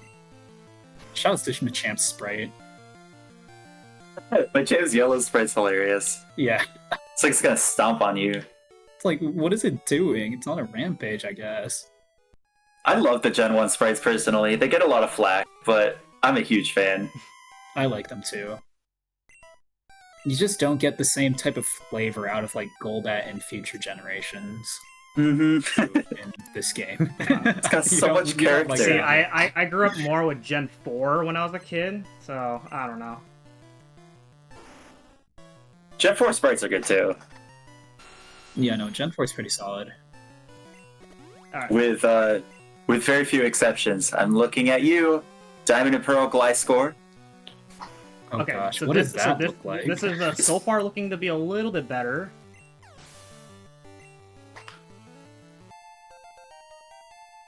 Just crit the Golbat. Just don't get confused. Don't get confused. Okay, there it is. Very nice. Alright, Cool. alright, no chance of dying this time. Awesome. Through barring You're a good. Gen 1 miss. Yeah, and my HP is actually really good to where I don't need to heal for Lance. Oh yeah, that's very nice. Yeah, barely took any damage so far in the first couple of fights. Now, being at basically full HP does matter for Lance, because we're going to be taking more damage. Well, most likely, we'll be taking more damage. He leads with a Gyarados, and the thing about Gyarados is Thunderbolt doesn't kill it in one turn, and it can kill us in one turn because it will always use Hydro. So what Enchan's going to do is he is going to set up an X special, which because the special stat equates to both special attack and special defense in Gen 1, it's going to decrease the damage from Hydro Pump so that Nidoking can actually live it, and increase the damage from Thunderbolt so it kills it on the second turn. The problem is, if Gyarados crits, you're just dead, and you can't do much about that, so he's going to make a little save. Yeah, and here. even if you survive the Gyarados, you can still die to the Dragonairs. So depending on how much HP I have after using Hydro Pump, I will set up a second X special on either the first or second Dragonair. The first Dragonair has Hyper Beam and Slam to worry about, whereas the second Dragonair has Ice Beam and Bubble Beam to worry about. Hydro Pump missing is really, really good here. Yes, hopefully. So that'd be really good. Okay, so let's hope I survive. Hold on tight. Okay, alright, Good. here's Okay. what I'm gonna do. Because I have a lot of Full Restore, so I'm just gonna use an extra Full Restore. And then, Ooh. wait, actually, wait, Hold, maybe that was wrong. miss. Yeah, maybe that was wrong. Maybe do that on the Dragonair. Yeah, Oh, no, okay. Yeah, that's just a... Punish. Okay, I wasn't That's I fine. wasn't thinking about I was thinking a little bit too far ahead there. It was good to keep that in mind, but yeah. Oh well. You just wanted to show off what happens if this fight goes badly. Yeah, exactly. Yeah. I have a little bit of time within Full the HP. estimate, so you know.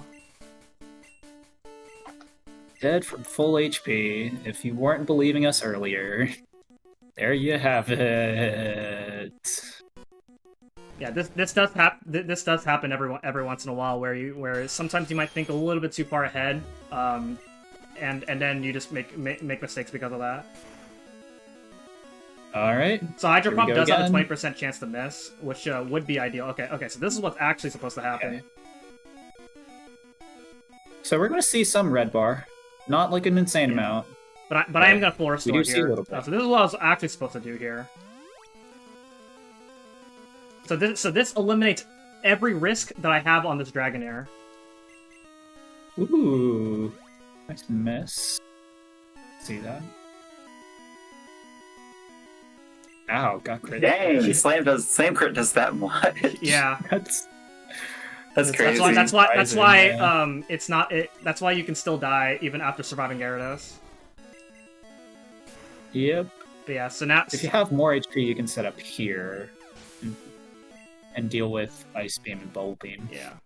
So if the second Dragonair did use, if I did have to set up on the second Dragonair and I use Bubble Beam, then I'd lower and I get Speedball, then it's really really bad for the rest of this fight.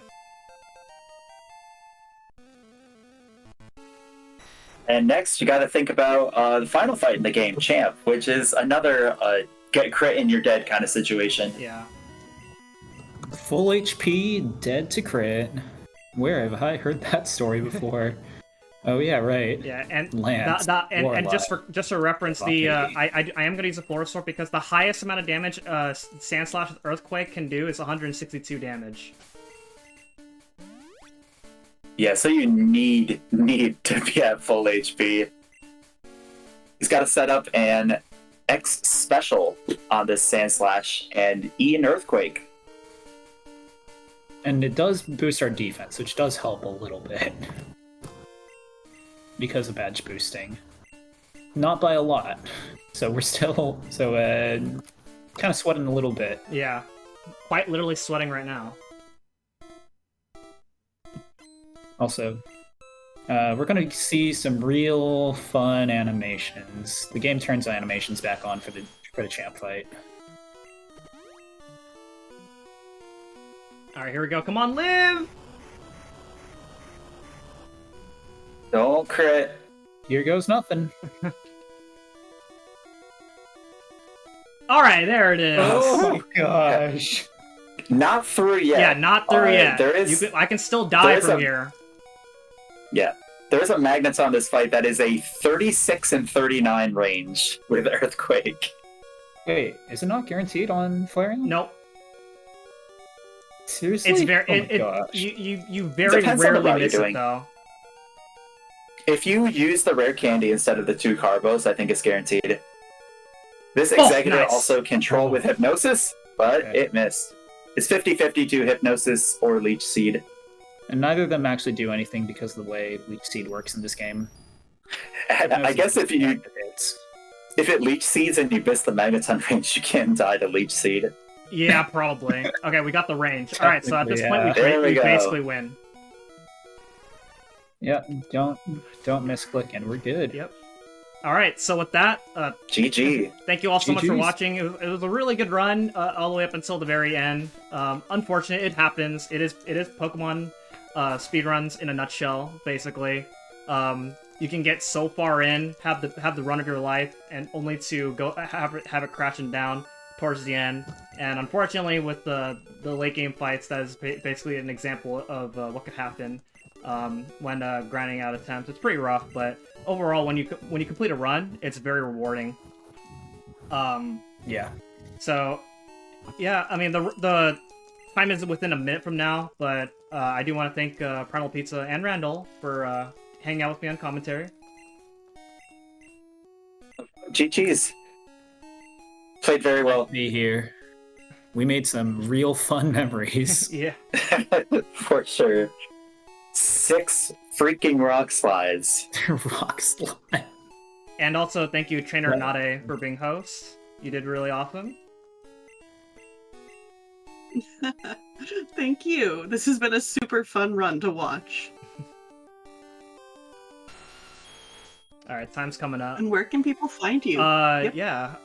I'll say my bit at once time is up, which is in about a few seconds from now. Time's gonna be when the screen transitions to white.